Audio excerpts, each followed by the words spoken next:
constitution bonuses every time you level up. Let me check this out. I noticed you're calling your bear he a lot after explicitly stating that it was because we said he a lot as well, so now we're all confused. Just call it Sonnet. Gender fluid. I'm not used to having like a second thing. How poetic. Gotta go, bear. I was tempted to call him Dog the Bear. Nice. I thought you call it like Bear the Bear.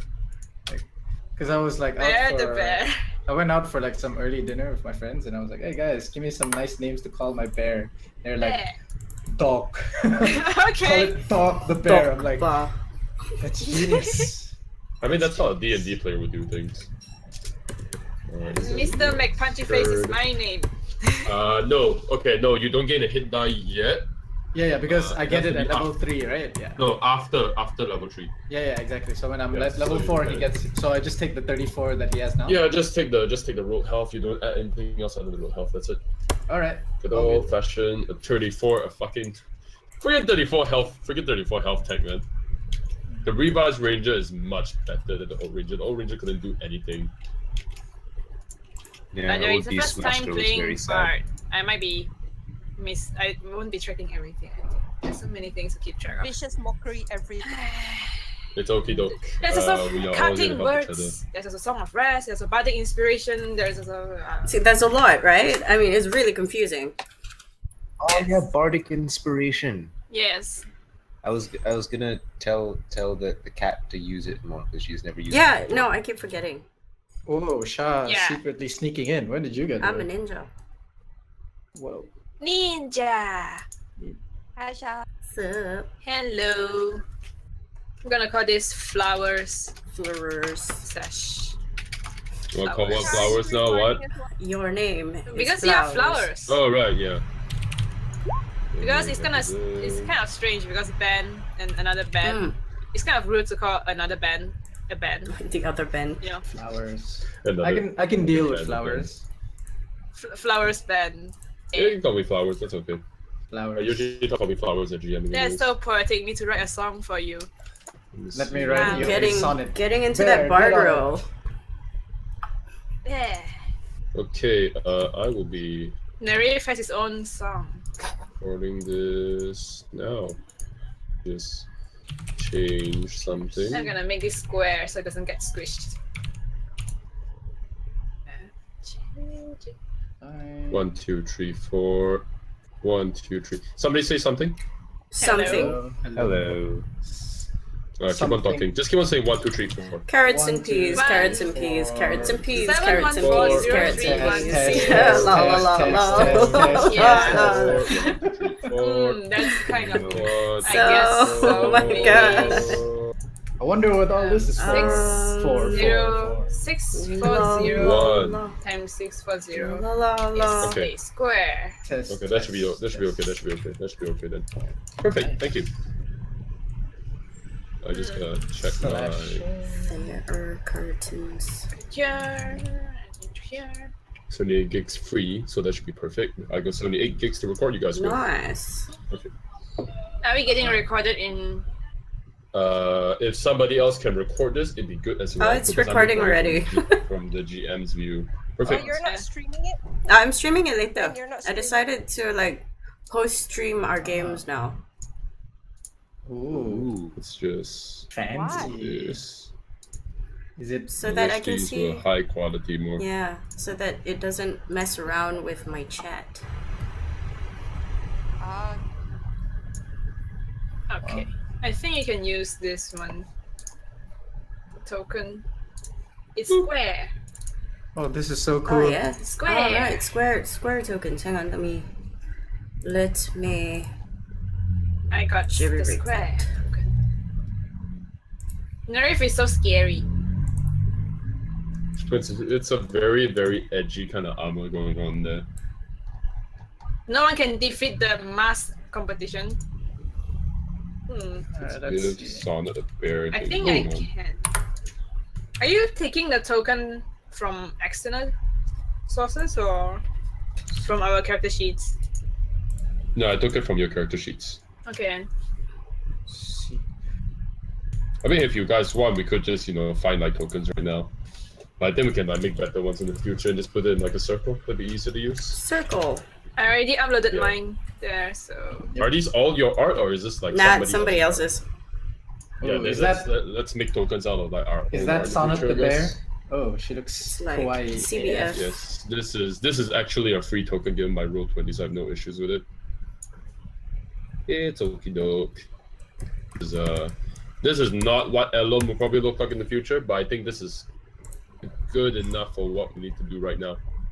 Okay. Cool. Mm-hmm. Let me just make one more new page and add something there. Rules of play. Perfect. I'm gonna skip over for one little thing.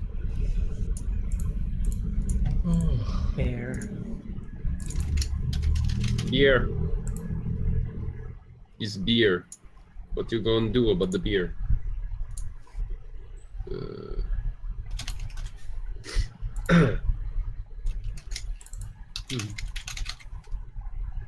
Where are graphics found it? Oh, there's no dissonant whispers in row 20. Yeah, I had to type that in. There's a few that you have to type in. Go and find. Yeah. I There's just a got few actually. Feel free to take your time, just type out everything. Yeah, I got really lazy. I was like, I have Hail of Thorns, but it's not like in Roll20. I was just like, you know what? Let me just take the. That's why people use Roll20 and they're just super lazy, and then they just open the physical book in front of them and you just go like, oh, there it is. Now to type in the damn numbers. That's Yeah. what I'm doing.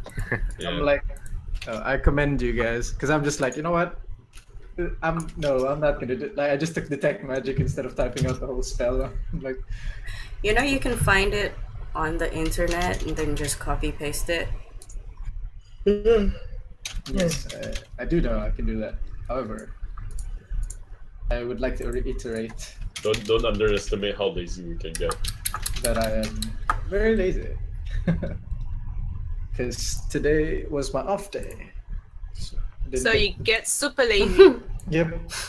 I have like my Wednesdays are like there's nothing on. Like, oh, so good. Let me see if this works.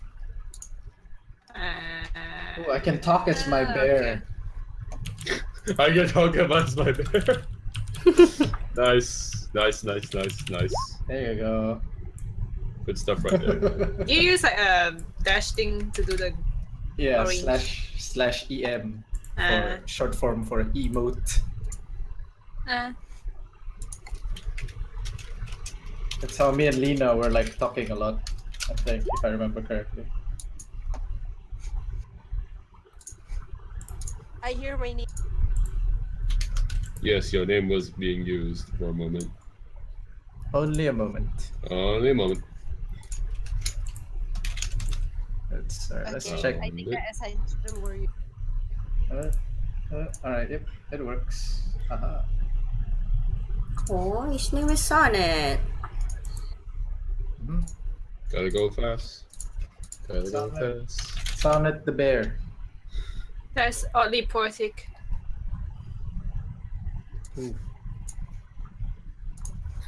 Funny jokes. Hahaha, jokes. Yeah. No one get it Jokes? today. Jokes. Never mind. You got it. That's why we said it was a funny joke. Yeah. But I have to do it in a deadpan way. It's like you guys may react. You didn't have to be sarcastic about it. It's like that. Let's see. It can be Do you deadpan. guys like read poetry, or Like out Not loud really, in front not of since, people? like school. I don't read out loud. Freaking Sonnet 8. I used to read poetry a little bit more when I was like a little bit younger, but I just kind of like had no more I time was to do it. forced to read in school. yeah? Yeah, I used to do it. The in school. Raven. Quote not taken. Oh, God. Nah, I was never You into know, I never poetry. got to read Edgar Allan Poe because they replaced our literature with like the simpler one once it was my age. Ah, Alan Poe. Oh, so good. I like him because he has some very dark stuff. When He I was the emo boy of his times. Yep. So edgy. So good. Can you imagine if somebody walked up to you in like the ancient times and you're like, have you heard of Edgar Allan Poe? He's not like the others, man. He's like doing new stuff. I love his words. Once upon a midnight dreary, where I ponder, we can vary. It's like the Blah, blah. hipsters of the old age. Yeah. My AC is so I'm gonna get whacked, guys. Same. I guess that's my role. This is my role in this game. Quick little question. What's your respective ACs actually? It's Valve. 14 for me, 13. How for do them. I up that AC? Because it's pretty shit right now. Get more decks. Get better armor, get more decks. Yeah, get better armor, get more decks. No, But for he's a barbarian. So you barbarians. pick up a shield. Yeah, you're fine. You are. Pick I up a gotta shield. pick up a But shield. why would you start with so little AC in the first place though? Barbarians usually start with much more AC than that. It's Because they take it from their con and con and dex. My con and dex is 1 and 2 Anyways, I'm moving respectively. you guys to a new page. Mhm. This is your rules of play. If you guys are looking at it yet, Yep. cool. Dunces and Discord. Tentative name for now. Number 1. Ooh, look at that. People like each other. Players are not their characters. Characters are not their players. So remember, if somebody happens to kill somebody by accident, it was probably not on purpose, nor was it, aimed towards you as a person. 2, communicate, talk to each other. I mean this in game and out of game. If you want to make something cool happen, discuss first. If you want to, make like a dramatic moment happen between your characters, talk about that too. Also, when you're in game, remember that talking is the thing when you're fighting. Try and work together, not die. Yeah. So Sounds basically, we good. can still like talk kind of out of character. You can talk out of character, no problem. You can always discuss things. That's okay. So long as everybody's okay with like metaing a little bit and stuff like that. But if That's like let's say Bo the Ranger Nakib is alone in the room and he's being interrogated by, I don't know, the king or something like that, and they go like, your friends aren't here to help you, and everybody else gives him suggestions, but Nakib's like, no, I can handle this, I don't need your suggestions, just give me quiet time, I can do this myself. Then everybody just stop. So like this, yeah. So discuss when you do things. Also, if you need anything, ask me for help. If you need Number 3, pay attention. This is important when the GM and the players are speaking. If a person is doing their thing and they've asked for, some like quiet, do that. If you're speaking, pay attention to them. Don't interrupt. Try not cut each other with words. Just because you're speaking faster doesn't mean you can do like a dramatic moment where you cut somebody while speaking, but you can always let somebody speak first and then just be like, I'm gonna like try and say this faster a little bit, stuff like that. We can do pacing after we're done saying things. Else it's just gonna be a mess. That's a good one. Spotlight is important for everyone, so share the action. Yes, don't hog the spotlight. Try and let other people do their thing as well. Yeah, unless it calls for it that you're alone in the scene.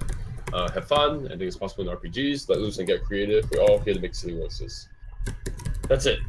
I am your GM for today.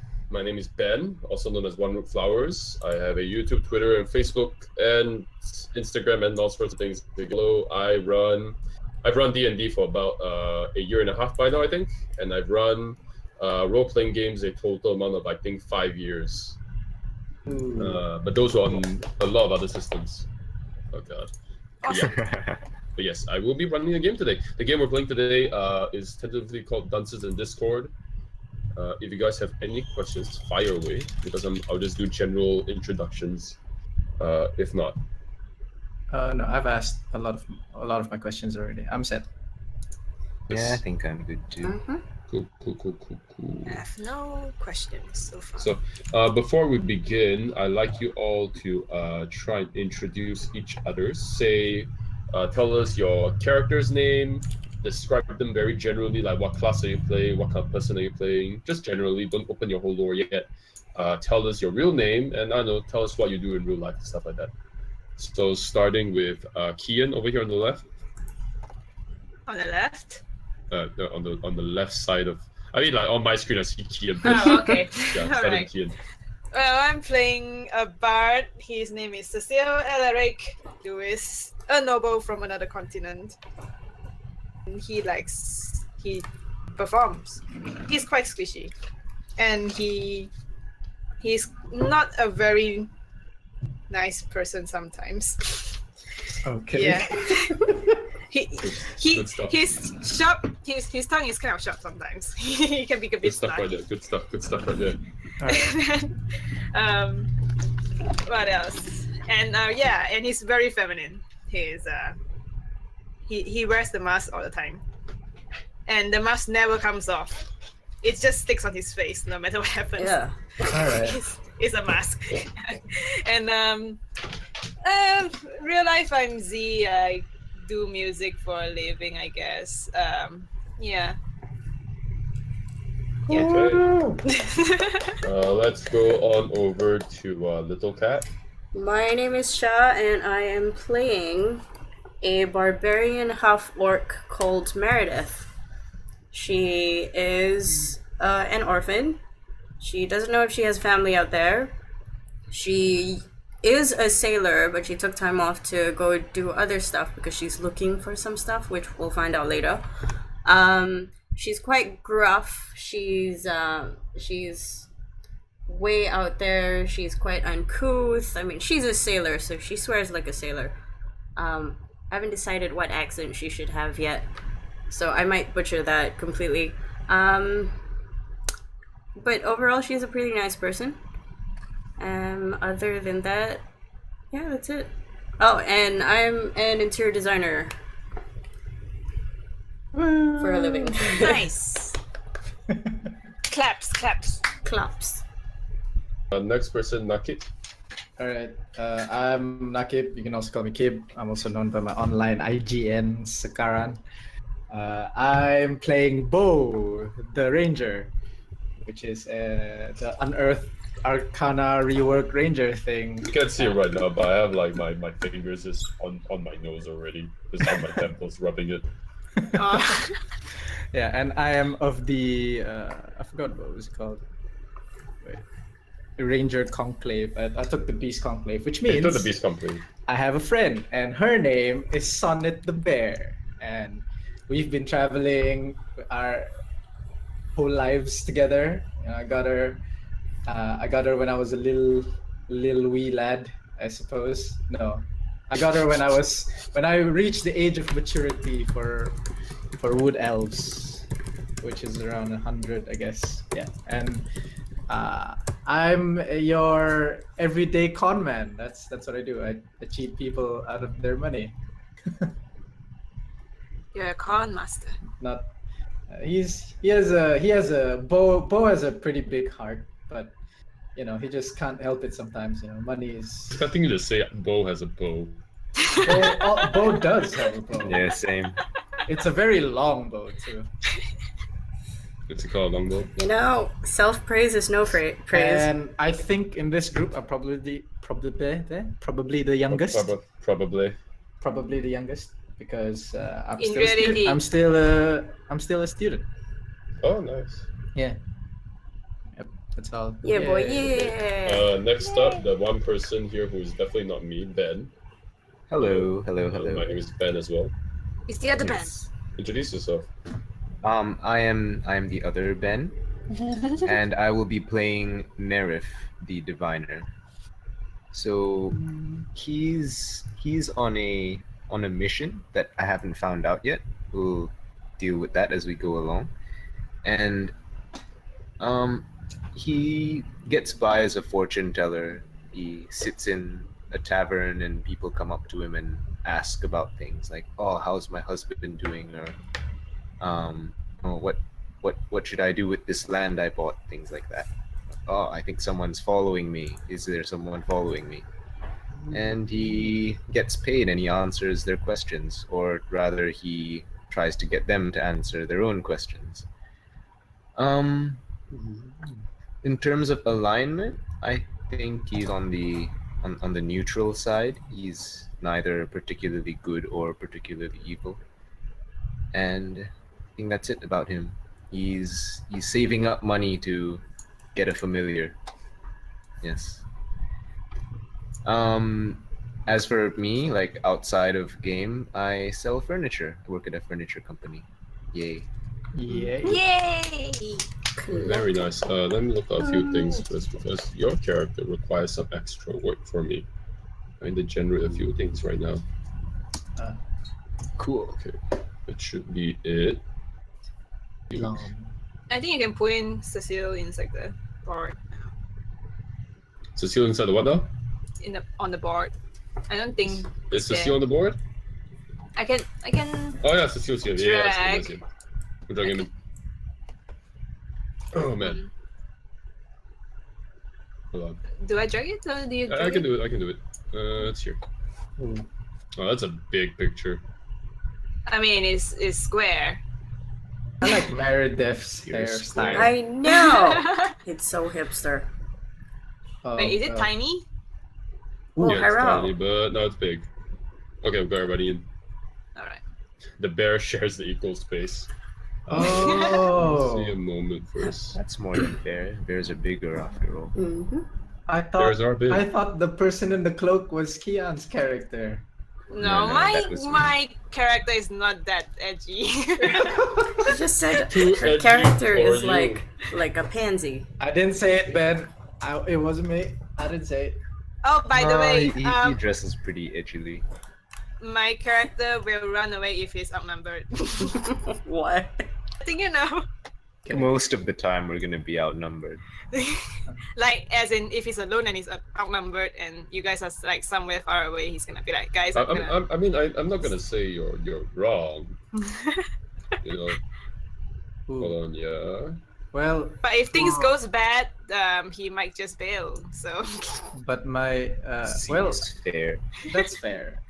TBH, that's totally fair. He's Well- not the kind of hero character that's like, I'm gonna sacrifice myself to save you. No, don't expect that from my parent. Okay, so let me get this straight. Flamboyant bard male, Yes. and then some sort of male arcanist of some kind. Oracle. Edgy fortune teller. LG Yeah, fortune LG fortune teller. There teller. you go. All right, and Nice. then there's the hipster half orc, and then there's the There's you. there's I don't know. A rogue guy. You're literally an archer that named himself Archer. I'm Archer the bow. Wait, You're no. our bulldog. You should have named Oh, your the bear reindeer. Bear. Bo the Bo archer. the archer and Bear the No, bear. his bear needs to be named It's like Claw. Bo the violin, Bo the archer. I should have named my bear Claw the bear Yeah. or Bite the Claw bear. the Fangs the bear. Oh, did you guys know that for my bear, I rolled his traits and flaws, and the flaws landed on. He has and apparently this is a flaw. My idea of hello is a flurry of licks to the face. Ew. Oh, that's gonna be disgusting. Okay. No. Is this breaking up for you anyway? A little bit. just So just then, in that we're instant gonna- when you were asking the question. We're gonna have to get used to this. This is normal. Yeah. Ah. Yesterday we had not yesterday. Monday we had some bad Oh, it connection was problems. Terrible. Holy crap! My entire CPU is being used up. Hold on, let me just close a few things. I don't know what's happening right now. Alright. It might just be heard- roll 20. Flower bot. I am a robot. I'm here to annihilate all players. Oh no. Execute dm.exe. Execute order 60. TPK. Execute TPK. Execute TPK. TPK. TPK. My Oh, no. my only purpose in life is to TPK. Oh no. Yeah. Run away, guys. So part of this is actually session 0.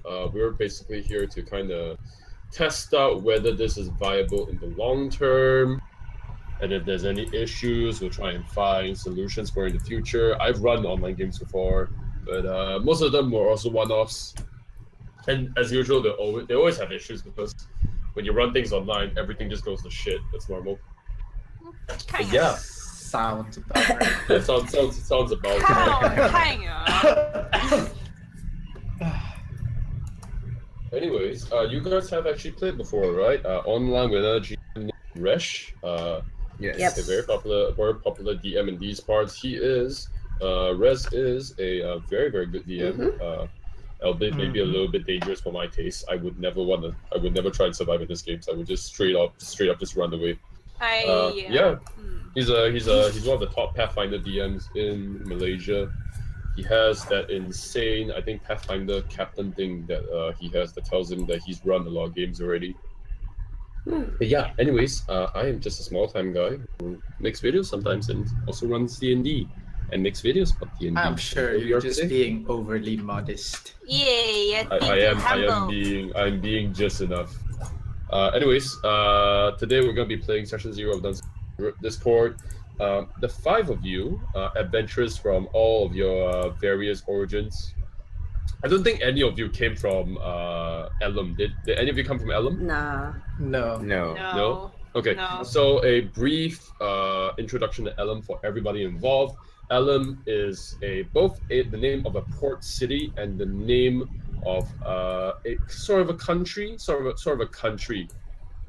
Elum itself is the port city of Elum. So Elum, the city, is in Elum, the country. Makes sense. That So makes that means sense. like Yes. within Elum itself, they just call it the city.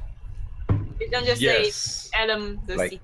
Like Mexico City, I mean, Mexico. if you're talking to a local person when they say Yeah. I'm in Elum, you just have to look around. That's how it works for them. Yeah. But for people who are foreign to Elum, the whole concept is really, really dumb and kind of confusing. Because people I would just think- be like, oh, I think Yeah. Ben's Elum. analogy was really spot on. Like Mexico City, Mexico. Oh shit! Yes. Yeah. Oh yes. Basically. I Yeah. think that was spot on. Yeah. Yeah. Anyways, that confusion is something that's like newcomers to Elum. Elum is the land itself is kind of the world hasn't really been fully explored yet, but the globe has been made. Everybody knows that the world is probably circular. Just that there's a lot of hinterlands going on. Nobody really knows what. People are just How- like, oh yeah, that's um, all sea, right? No, there's probably something there. I don't know, man. So like this has been going on for how long? Like you say there was a fall, right? Yeah, so I'm gonna go through that briefly afterwards when we're doing the introduction. But Elum, the land itself, like how old this kingdom is, people have calculated to be about more than a few centuries old. What's 100 years, by the way? A Century. century. Is it a century? Yeah. Let me see. Century Yeah, it's a is century. 100 years. Yeah, they've estimated the kingdom, the land itself, to be about maybe more than a century old. A century ago, there was a war that was waged here called the Fall, where a century ago, basically, Elum was a whole different land. You don't really know what it was called. The language itself has basically evolved to the point where nobody remembers this, and there wasn't enough written information to like keep this kind of thing down. And basically, way back then, the Fall, this event called the Fall happened when Elum and Elum's like various cities that now pretty much no longer exist. These things don't even exist anymore. They exist as ruins now. They were attacked by a nation of necromancers on something called Necropolis. It was a literal floating city. That's so And, cool. Yeah, and basically there was like a 2-year-long war before the Fall happened, which was when they finally constructed a magical weapon. It's called magical weapon. Nobody really knows what it was. Some people say it was like a high blast of arcane energy, like a beam that basically blasted the necropolis and just like made it fell from the sky. That's why it's called the Fall. When the necropolis, the city itself fell into the middle of Elum, which is just it's not too far from Elum. It's like maybe 1-2 hours travel if you were to like take a horse or something. It's basically it basically fell to Earth like a comet, and fell to Elum like a comet, and it basically exploded into like a bunch of scattered ruins on the land. Yeah, there's also the ruins of former kingdoms and former cities, all scattered throughout Elum itself.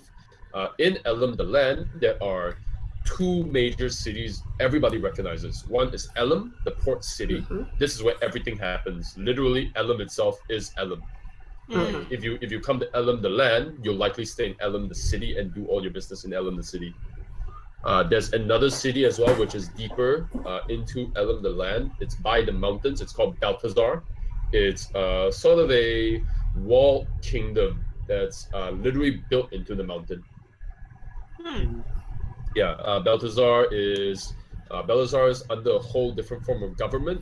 but they concede that they belong to Elam. Like they basically say, yeah, we're under the same kingdom. We're technically under the same umbrella of laws, but we want they wanted some kind of like a measure of independence, basically. And Elam, the city, was like, yeah, we're fine with this. So in Balthazar, instead of a magocracy, which is what Elam has, it's a circle of mages, the very, very top of mages who control Elam, the city. Balthazar is instead run by a table of ministers, which are these three people holding different positions who kind of preside over different positions within the city, different areas of expertise like military, financial, and kind of general governance. And Balthazar is a whole different kind of game. Elam is very much a magical city for mages and academies and students and trade. Balthazar is something that kind of runs itself. Okay. Yeah, and they have mines over there that kind of send rare metals over to Elam. That's the general gist of it. So there like, is... Yeah, like go ahead. all the other parts other than these two main cities are just like scattered. They're all scattered. They're all scattered ruins, settlements, savages, forests. It's basically anybody's game out there. Okay. Yeah, there are also a few scattered settlements in throughout Elam's lands, or the hinterlands, which is unexplored, or at least unclaimed. There is, however, one very notable settlement that's more like a small town. I'm gonna bring you guys over there for when you guys might come here later. It is called Oak Court. Yeah, Oak Court, as you can see, is way smaller. It's a small walled town near, kind of 2 hours away from Elam, very close to the ruins, literally on the rim. The rim is what people call the very outside of the ruins. The ruins are so big. It is literally like a whole city wide. It's much bigger than Elam itself because it's so scattered and just dispersed. So like how do you describe the rim? Is it like some kind of wall thing when it fell down, created like some kind of... There really isn't much. There really isn't much of anything that's like a wall. It's more like somebody went and somebody just got a cartographer and just kind of like drew a line. They built a fence. Then the fence became a wall. Then the wall became watchtower walls because they were discovering that things could come out of the ruins at night. Nobody knew that would happen at first. But they built sort of a perimeter. It's kind of like, you see the top half of Old Town? Mm-hmm. Literally around maybe 2 kilometers outside of that wall, it's the rim. Okay. It's the first edges of the ruins. It's where you'll find like gigantic slabs and buildings and secret entryways and weird caverns that go into whatever's down there. People kind of get freaked out by it. That's so Yeah. cool.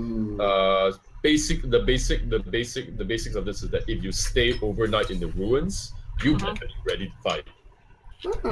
So that's where all the monsters and stuff are. Yeah, a lot of stuff comes up from there because it used to be an necropolis. The most common thing everybody knows about is probably undead. Undead always crawl out of the ruins. That's normal at night. But there's also some deeper, darker, stranger things that come from there. Whatever was left over from the necropolis, the necromancer's kingdoms, it's probably still there. That's the problem. Necromancers and the shady stuff. Yeah. Memories from a past life. As a result, according to logic, of course, necromancy is pretty much banned in the all of Elam. Fair enough. Yeah, if you're caught practicing necromancy, you're pretty much gonna die. But what about clerics with necromancy spells? Clerics with necromancy spells are a whole different method. They prevent necromancy. That's the difference. Or at least they purge necromancy. Let's talk about that later. Well, we can talk about that later. There is a debate going on there. Yeah. Now there is everybody comes to Elam for a few things. It's usually trade. It's usually diplomacy. Elam has allies across the seas. One of note is called, I think, Evenin, I think, or is it Evendil? You look at it. Give me a moment. No, it's Nevenlide. Oh my goodness. Oh, you were so far off. Yeah, I know. Yeah, there's an ally that they have called Nevenlide. It's not too far. Nevenlead.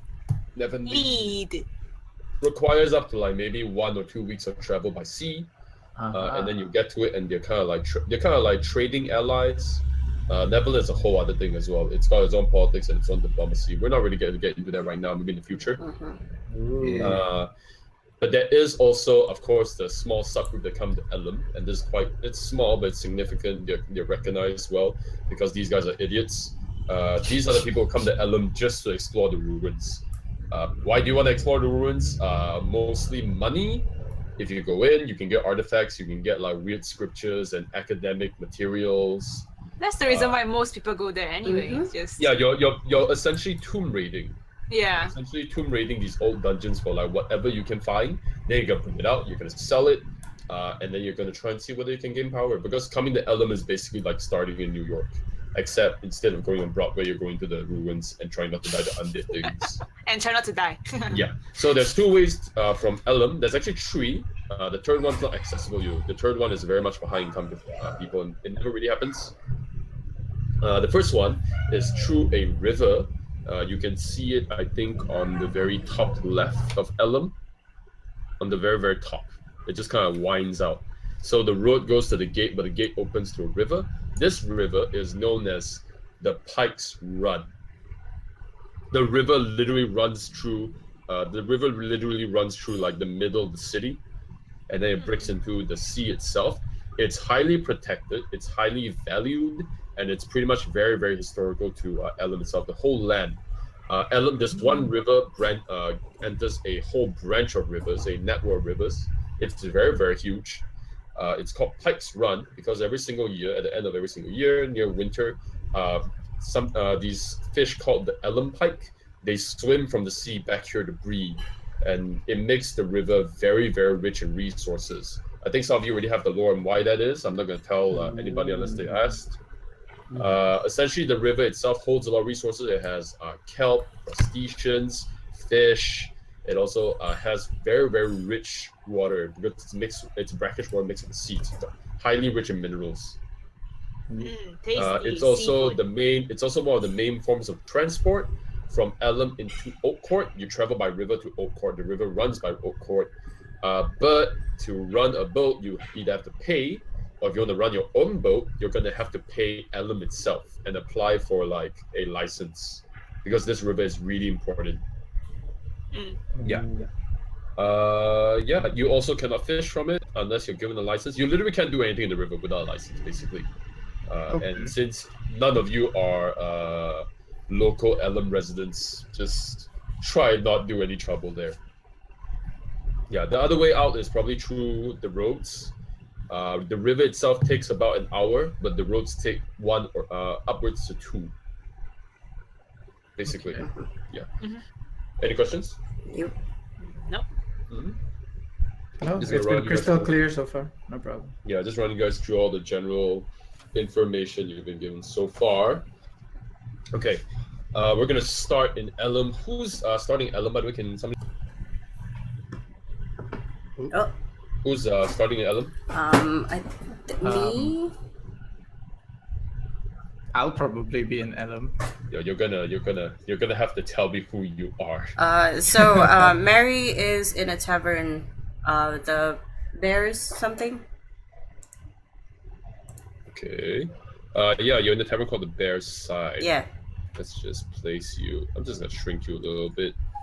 Place you about here near the port. The right side is pretty much the sea. We'll get a proper map for this next time. Is anybody else gonna be with Marydeth? We're gonna do an intro and then we're gonna try and get this moving. Sure, I'll be at the Portside Tavern. I'll probably be outside setting up like a small little booth. Who's speaking here? Is this It's Derek or Bo. Bo? Okay. Yeah. Oh god, I'm gonna have to get used to recognizing these voices. Yep, sorry. That's okay. Feels weird because I can't see your faces. Hold on. I'm just gonna shrink you a little bit. Tiny brown spot right there. Nerif, where you gonna be? I'm probably starting out closer to wherever the path to Old Court is. Path to Oak Court. You want to take the roads to Oak Court? Yes, the most traveled path. Cool. And where will Cecile be starting? He's already in Old Court. You already know Oak Court? Okay, we'll just take you up for the moment then. Yep.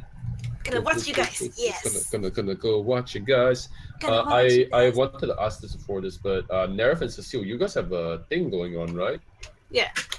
Yeah. No, kind of. I've met him once. You met him Yeah, once. we have Oh, met once. one of the most annoying elf-looking things ever. Okay, cool. We're in a tavern called the Bear's Side, near the port side of Elm City. If you look out, literally, if you look out of the window right now and you walk out maybe a few steps, you will actually see the sea.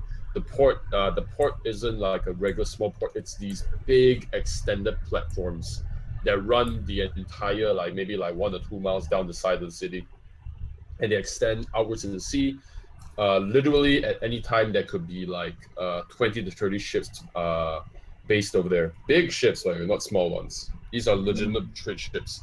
The Bear Side is one of the more I would say affordable taverns in the port side of Elm. It's not amazing, it's not perfect, it's not safe, definitely not safe, but it is cheap, and that's all that matters to all of you. Did they let the bear walk around in it? Your bear has been asked to kindly sit outside. Okay, but he can walk around town, right? The barkeeper does not want to get into it. The Okay. barkeeper kind of just goes, "Can you put the bear outside unless it's gonna buy a drink? It's not gonna be in here." Okay, all right. Yeah. Poor Sonnet. It's not just sitting outside.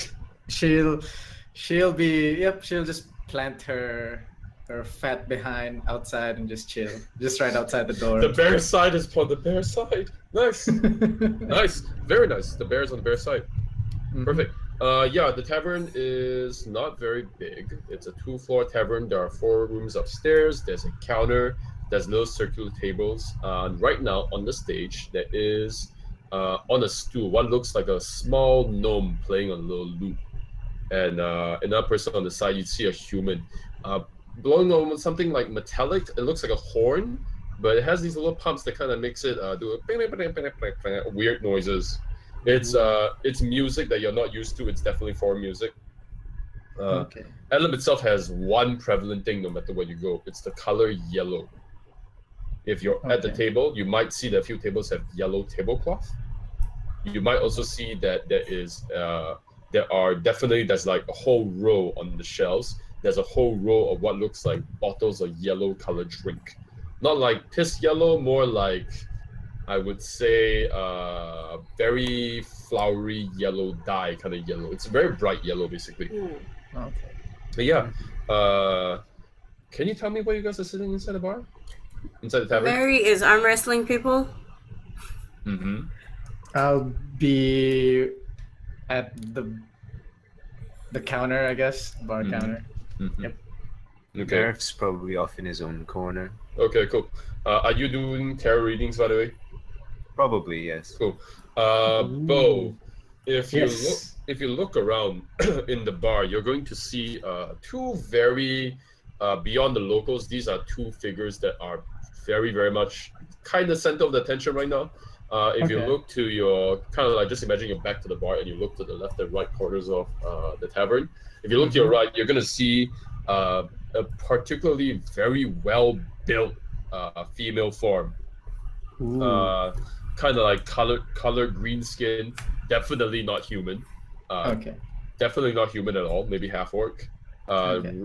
Currently, Marydeth, what are you currently doing? You're already arm wrestling somebody. She is sitting at the chair, staring somebody down, and neither winning or losing. He looks like a big guy. He's also making a lot of noise. Ooh, Is he's it just- grunting. yeah, you see half orc basically wrestling with what looks like a really big and buff kind of like heavy set sailor with like this big beer belly, just like screaming as he like tries and push the arm down, but it's not even budging a single inch. Marydeth, can you roll me a strength check? Okay, we'll Just a regular do strength check. Haha. Strength.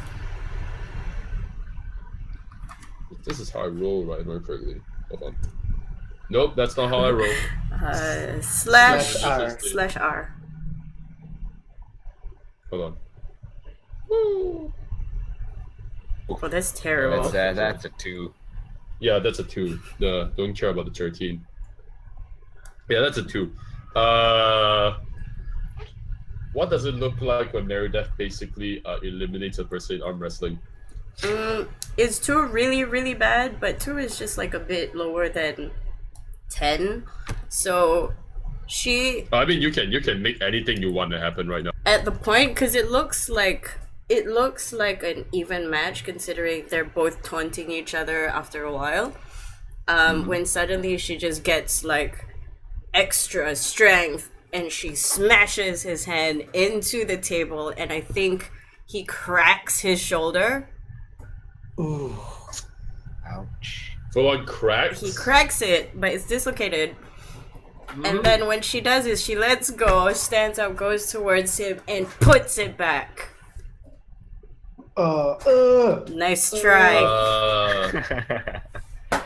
Hold on. Do you have medicine? It's just a dislocated shoulder. Oh, just yeah. Okay. Hold on. I'm gonna see. These are sailors. They're let's- fine. Hold on. Give me a moment. Let's see if we can actually push the shoulder back in. Okay. Let me see. I'm gonna have you roll for this. Another strength? No. Don't brute strike this. I don't think you want. Yeah. Actually, yeah. Tell me how do you want to do this then? What do you think you can roll to So- do this? Well, because it's something that she would know how to do, given she's on a boat a lot and they do a lot of rope rigging. So the chances of you getting pulled along by the ocean and dislocating many things means that you would know how to relocate and bandage shoulders. So you've done this over or just by like doing it repeatedly, Yeah. basically. So it's second nature to her. Roll me medicine. Ooh. Roll me medicine, but I'll give you roll me medicine, but with a +2 instead of a +1. 15, 17. Oh, yeah. So it would be +1 on top of what she definitely has. works. Yeah. So, Bo, here's what you see. You just see this green woman and a big Oh my god. burly sailor just like wrestling, and the sailor just like full on yelling, his face going red with like fury and like wheezing. It's like huffing, he's like, I can do this, I can do this. And then Marydeth basically just like, you can see her fingers just like squeeze into his palm suddenly, just like almost like squeezing it to death, and just full on just like throws him on the floor. Oof. You just see his head like whip, and his entire body just like spins at an awkward angle and just falls on the floor. The table just like smashed into pieces. And when he's on the floor, you can see that his arm, you can see his back as well. There's like bone bulging out that shouldn't be bulging out. Like his shoulder blade basically popped up like twice the length. And you see this half-orc woman basically just stand up, go there, and what do? You punch it back into place? She holds. Okay, this is how you put in a dislocated shoulder, right? Like the rugby boys do it all the time. It's hilarious. So she tells him to bite down on. She has a piece of rope. Yeah, someone just gives it like a dirty Yeah, sock or something. yeah, I think. a dirty rag that she wraps around like a splintered piece of wood. She tells him to bite down, holds on the top of his shoulder, holds his the top half of his arm, and just yanks it back in. It's really fast. She's standing behind him. Yeah, you'd hear this like little noise of like cluck cluck cluck, and the board just like snaps back into place. You can literally see in front of your eyes. It's like Oh somebody my just God. like trying to break a chicken wing, basically. But yeah, like when it's done, the sailor basically just lets out a really loud yell for like one moment, but it's muffled because he's biting on something, and then he just like stands up, and his arm looks limp, but it's not doing the awkward bulging thing anymore. And Okay. the sailor kind of like gets up, still red faced, still panting. His entire body just looks exhausted, and he just like looks at Marydeth, and he just looks at Marydeth, and he just looks at the rest of everybody, and he just looks at the barkeeper and he goes, "A cup for the half-orc. Ah! I A clap. cup for her for breaking my shoulder but fixing it." Yeah. Raises her arm.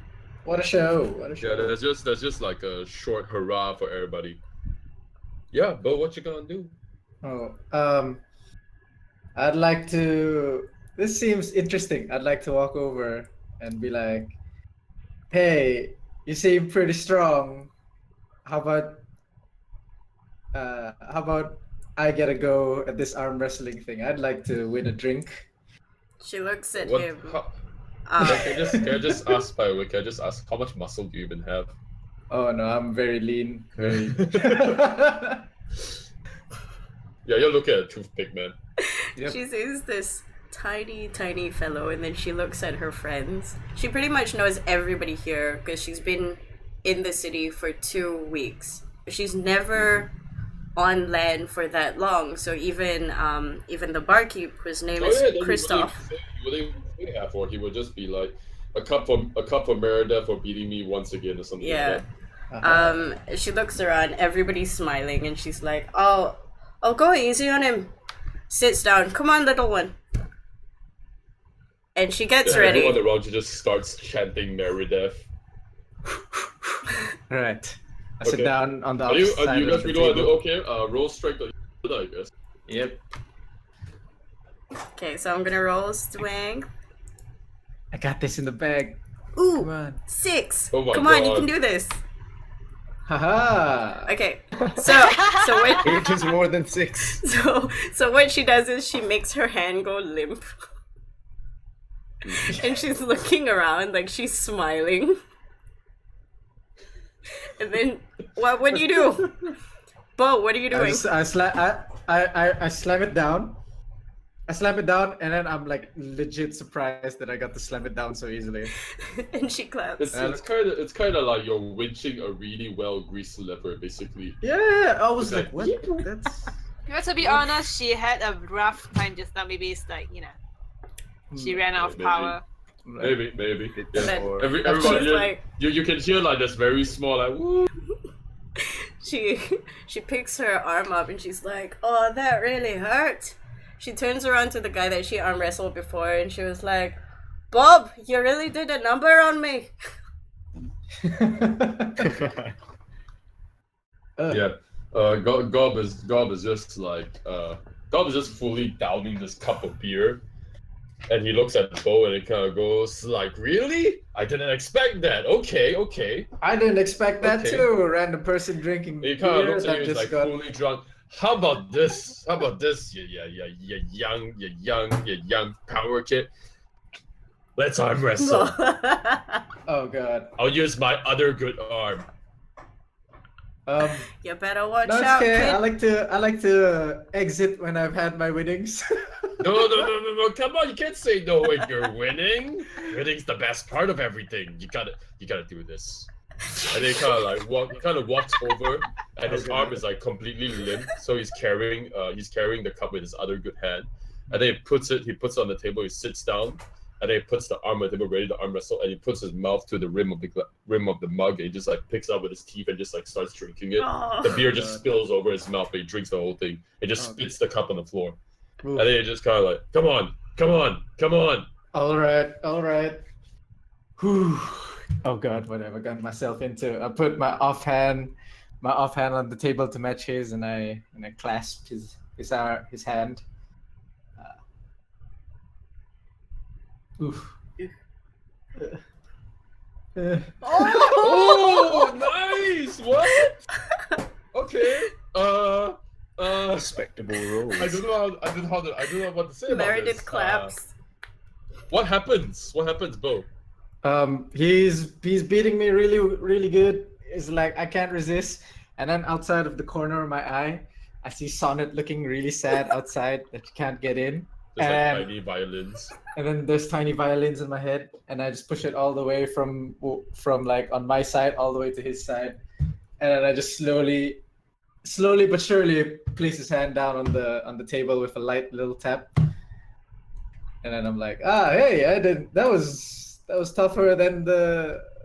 Yeah, The green there's this legitimate like push and pull kind of a game, Mhm. where it looks like Gob actually is kind of struggling against you. And eventually goes like, ah, and then he just like your arm just like fully pushes him down, and Gob kind of gets up and kind of looks around at everybody, and he just goes like, well, I didn't expect that. Oh, And trust he me, kinda I looks didn't at it. expect that either, Mr. Girl. And then he looks at his cup, and then he just goes like, "Well, I would pay you for the drink, but I kind of already paid for Marydeth." And then from the back, it goes like, somebody kind of goes like, "What 3 cups for the new kid?" And everybody just like puts up the cups. Yeah. Gob kind of looks at you and he kind of like smacks you on the shoulder in like the hardest way possible because he thinks you can handle it now. Yeah. Anyways, while you guys are going through the festivities, if you guys have nothing else to do, I think I'll move this in along. Okay. Okay. You guys got anything else you want to do at all? Nope. No, we're No? probably just Cool. drinking beer right now. Yeah. While you're sitting down, and drinking your drinks and talking your talks, you hear from outside a very it's not too loud, but definitely sounds inside the tavern. You can hear this really like rapid ringing, like somebody's ringing like an ice cream bell, basically, but much more louder. But just ringing it, and everybody just looks outside the window, and you can see from outside, pulling up, there is what looks like 2 horse-like bodies, more like 2 horses that kind of just pass by. It looks like they're covered in like silver chains or something like that. And passing by you as they come in, you can see there is a large wooden cart that is pulling. And the door suddenly just opens, and in walks this man covered in what looks like give me a moment. Covered in what like Yellow armor. yeah, no, not yellow. Unfortunately, not yellow. Yeah, he walks in, and you can see the first thing you notice as he opens the door, it's red, not really red, but more like burgundy kind of reddish glove. Okay. As he opens the door, you can see that he's wearing, as you kind of like pan the camera up with his face, you can see that he's wearing these like really heavy brown boots with kind of like gunmetal gray kind of like slacks. They look like they've been made from leather. And you can see that he's also wearing kind of like a leather coat that's also of the same kind of like dull gray color. And as you go up, you can see that he's wearing what looks like bandoilers with like little packs on them, and a little bit of like a bulge underneath his jacket, and another bulge underneath his like little underneath the chest part in the front, underneath his coat. And in the very back, you can see the handle of a sword hang off his back. And you can see as he walks in, he has short-cut, almost military-like hair, a scar on his forehead, very, very gruff eyebrows. And you can see as he walks in, he pulls off a red bandana on his face, and he just kind of puts it down. He kind of looks at everybody, and then he goes, "Next, right to Old Core. Who wants to follow me?" Yeah, you can hear like all there's this sudden just change in atmosphere when all the sailors kind of just like go silent, and they kind of seize the celebration and just sit down quietly among themselves. Ooh. Am I next to Marybeth? Yeah, you are. Can I? I'm gonna ask her. I'm like, who is this guy? You seem like you're pretty well accustomed to this part of town. Who is this? Do I know? Marydeth. Does this happen often? Can you roll me a 1d20? I'm gonna see how well you understand the situation. You've definitely seen this happen. 11. Okay, that's good enough. So this cart is known fondly by the sailors. It is called the corpse cart. Oh. Black little wagon, very, very black long wagon that's being dragged by horses. Always run by this man that comes in. You think his name is Elric? Celery? Celery. You don't really know? Something that starts with like an Ella somewhere. But he is the man who basically runs the corpse cart. It is literally called the corpse cart. Nobody calls it anything else. Not even the government. The government actually calls it corpse cart. It is essentially he's essentially the guy that runs the cart to Oak Court, back and forth. He's according to tales, he used to be a guy that went to Oak Court and go through the ruins. as well, but then he settled for like a cushy kind of government job. He now, instead of going in there risking his life, he sends other people to risk their lives. Seems good. But yeah, this card only comes in once a week, and today is the day. A little bit after afternoon, the card comes in, ferries people, goes to Oak Court, and then it goes out Oak Court, goes to Balthazar, comes back to Oak Court, goes back to Ellum. That's how it works. What day is it? It is. Hold on. Give me a moment. I have not created a calendar for this thing. Let's see if I can make one quick and easy. Let's give it. Yeah, this works.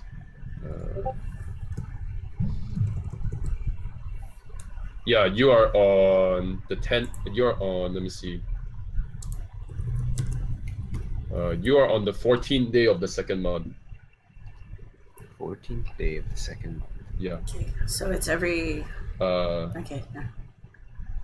Yeah. This is called a morning star day, which is when the sun rises a little bit higher, a little bit quicker, and then it sets down a little bit slower, which means night will not come until like 8 o'clock. Nice. Yeah. All right. I'll get to making one. I'll get to making a calendar for you guys. I don't know. But yeah, it's the 14th day of the second month. Okay. All right. I thank Marydeth for the information, and I walk up to the mysterious-looking man, and I'm like, "Do we need to pay anything for this trip to?" Wait, I had it written down. What's Old Court? Yeah, there you go. Yeah. Yeah. Do we? You just pick I'm up like a little pad of notes. Yeah. Just want to go to Old Court, man. Like I'm new here, man. Like I'm a tourist, you know. Yeah.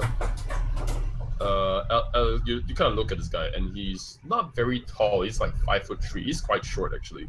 Okay. But he's intimidating. His eyes are like piercing you, and it kind of gives you like this up and down look as if he's assessing you.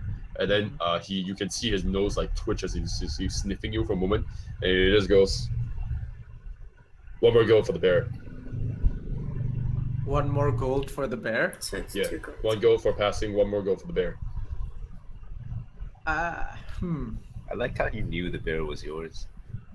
Yeah. I'm like, All right. Here's the deal. If my bear can keep up behind your cart, can he just follow the cart behind you? How's that? And then I'll just pay a gold for my fares. He kind of looks at you and he gives this look. You don't know how to describe it, but it's a look. Okay. And he just puts out his hand. I ride pretty fast. All right. Okay. 1 more gold for the bear. I'll take it. Okay, 2 gold. No. Deduct it from yourself. 2 Yep. gold. Got it. Very nice. All right. Yeah. So for Nerith, information in Nerith, and both Marydeth, if you want to go to the Old Court, this is your biggest chance right now. Yep. Is literally what you came here to do. So what happens is Marydeth downs her beer or her ale, fishes out a gold coin, walks to the old man, gives him the gold coin, and goes in.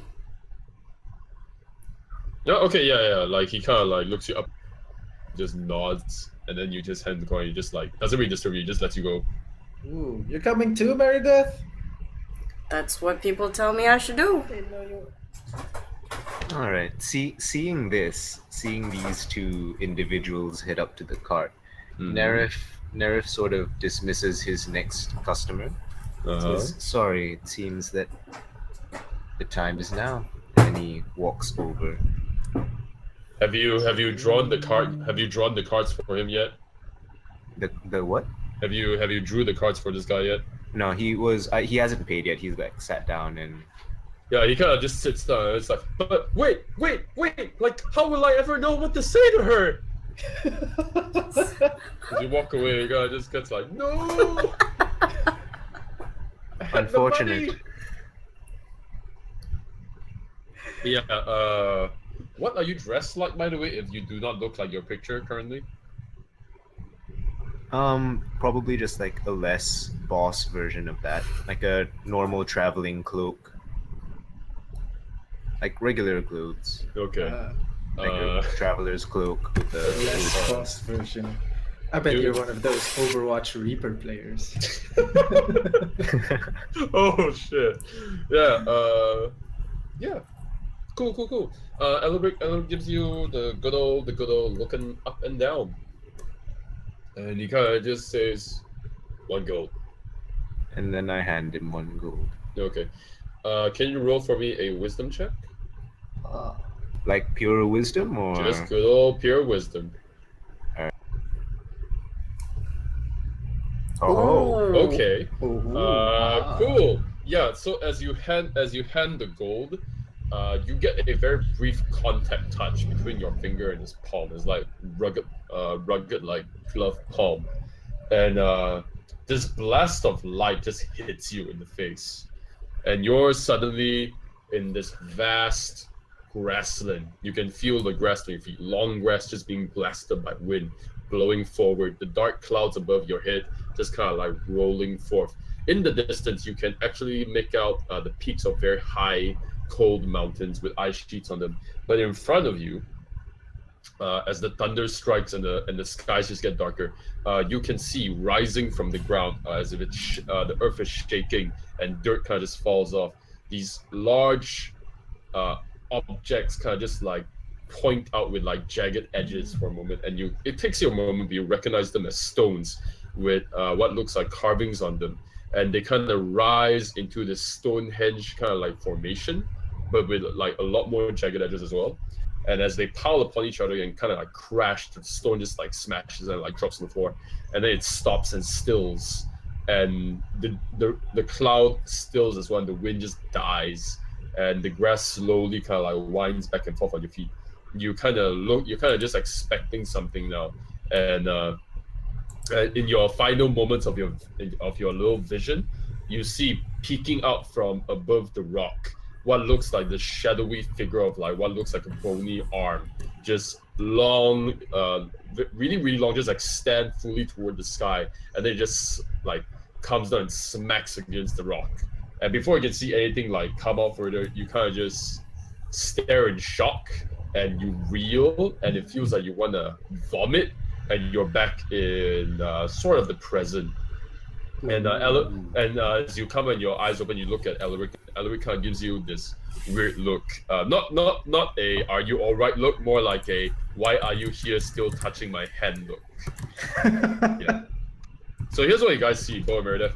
If you were even looking over there, this guy touched Elric's hand for like a good 2 seconds, and then he suddenly just like doubles over, arm over his stomach, but his head is still kind of like lightly touching Elric's hand, and then he kind of looks up. That's where we kind of come back from. Yeah, it feels like you've eaten way too much. You've eaten like rotten food, and you just need to puke it out. Alright, What are you gonna do? Alright. I let go of his hand and recompose myself, and then I proceed toward the cart. Okay. Seems I'm on the right path. Okay. Ah. Cool. Very nice. Interesting. Yeah, Elric looks over the rest of everybody, and he kind of just goes, "Nobody else wants to follow me? Fine, you stay alive for one more day." He kind of just turns around. But before he says that, there are 2 more people. I think pay him like 1 gold as well, and kind of get up. One looks like he's kind of clad in like really old nicked iron armor with like a long sword on his back. He has like a few foreign insignias on him. You have no idea what it means. And then there's one more person, just plain clothes, wearing a hood, and you can see that he has like this huge backpack on him. Ooh. Yeah, it's this like huge backpack that like towers over his head, and you can hear like metal clanging and like things shaking inside. You have no idea what it is. But yeah, you guys are on. You guys get on the cart. The cart is like, it's really foreboding. It's basically this low wagon that's like that can carry upwards to like maybe 10 or 15 people. You can see, and it's basically made of completely darkened wood. It's not burned, like it's actual black colored wood. You have no idea how it became like this, but it definitely wasn't burned. And you didn't get to see this before, but the 2 horses that pull the cart aren't actual horses. When you get a good look, the silver color links that you saw, the silver chainmail, turns out it looks more like, as you kind of like look at these horses, they're completely made out of metal. It's as if they're composed of like little plates and everything. They don't really breathe. You don't really hear anything from them. But once in a while, you hear like metal just rubbing on itself, like screeching a little bit, like a ungreased hinge. And Is this normal? inside Elm, yes. Okay. If you haven't been here longer than a week, you might not have seen it. Yeah, All this right. is weird to me. Yeah, Elm is a city of magic and academy and studies, so they have a little bit more advanced technology. And Elric like looks back at you guys for like one moment, and then he looks forward, and he just kind of he kind of just like whips the little reins. The horses just like do this robotic motion, as if it's like plain rigged animation. They kind of raise their like little hoops, and they kind of like start clanking forward on the ground. It's like these loud like metal bangs against the floor as they like run forward. And as you kind of like settle forward through the cobblestones into much more smoother roads, and then you kind of go through the city of Elam for a brief moment. You go through somewhat of a higher income area where the road is definitely much smoother. It's like smooth sandstone.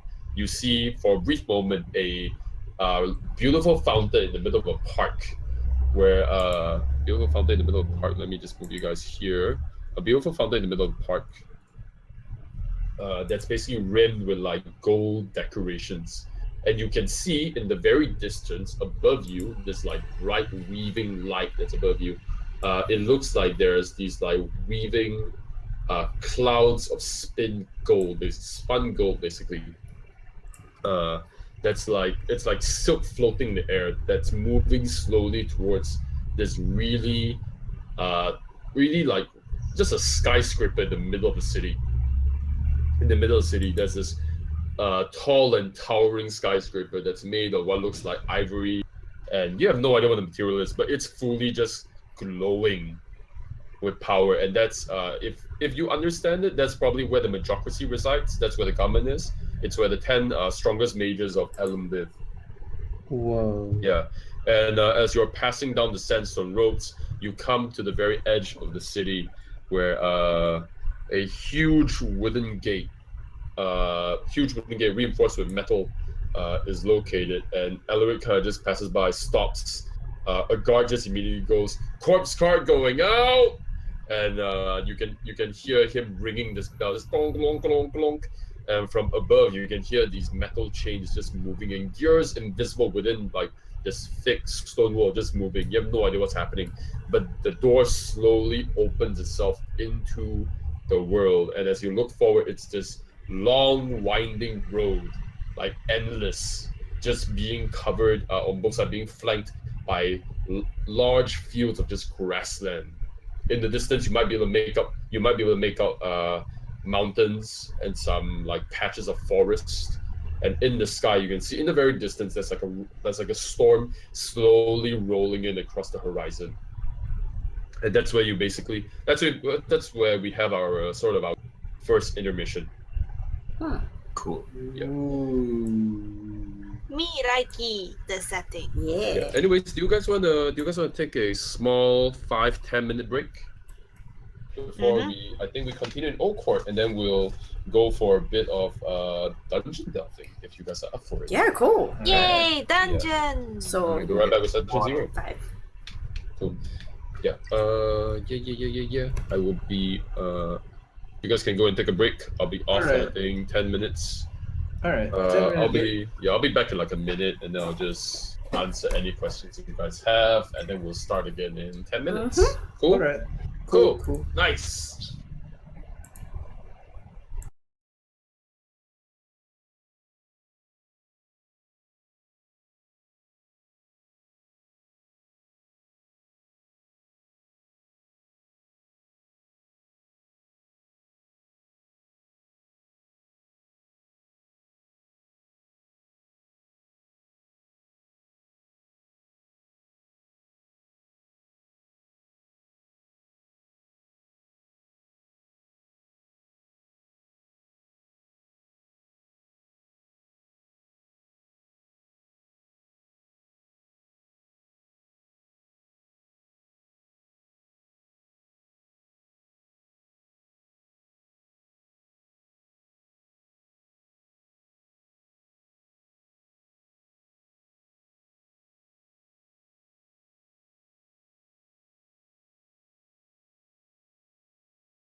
welcome back to Dunces and Discord. Yay. Yeah. That does sound very catchy. Dunces and I Discord. like it. Maybe we should call Please. it Dunces in Dungeons, like some Dunces and Dragons. Yes. Dances. You know, when I first read it, I thought you were gonna put Dances and Dragon. I was like, wait, but it's Discord. It's like, okay then. Because we're using Discord, I think it's nice, but we're gonna avoid using Discord next time because it's a brand. Bit of an iffy thing to do right there. Yeah. Yeah. Ah. The collective of people The who've had to collective, deal yes, with we it. would like to not be sued. But then again, it's also like a word. Yeah, it is a word. Yeah, it is a word, but I think like you could probably use it in a smarter way. I don't know. Keep Discord for something else. Transcendence. Transcendence in Discord. Harmony. No, we'll play Overwatch after this. Okay, after this is done, then we play Overwatch. God, I want to farm the anniversary skin as well. Yeah. Welcome back to Dunces and Discord. We are now in Oak Court.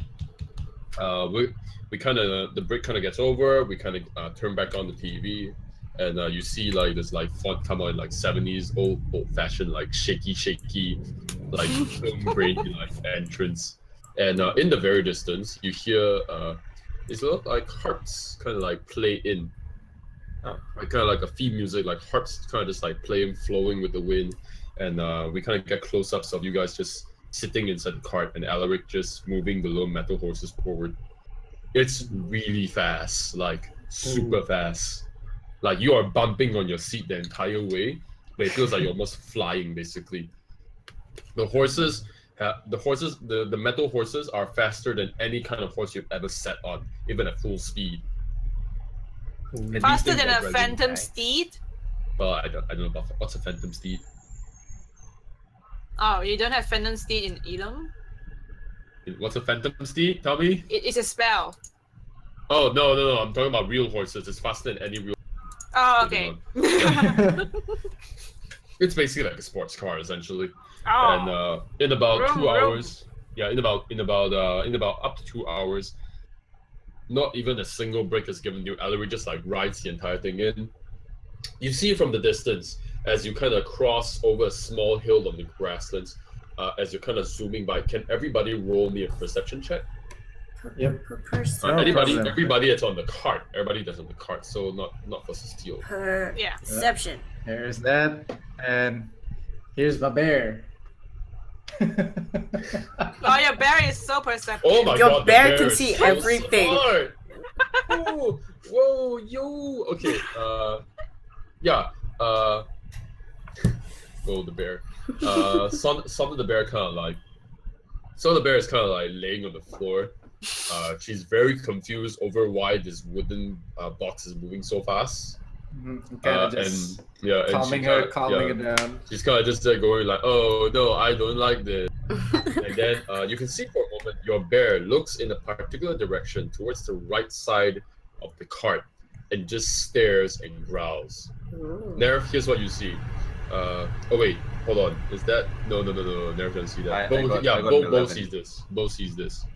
Only Bo sees this. Bo, as you look over the direction, you can look in ahead in the distance. You can see on the grasslands there's like these huge chunks of like not rock but like actual stone. It's like parts of like a gigantic wall basically, or maybe a house, or what used to be a bridge. You don't really know. It's like this white alabaster stone that's basically covered in moss and like grass and weed.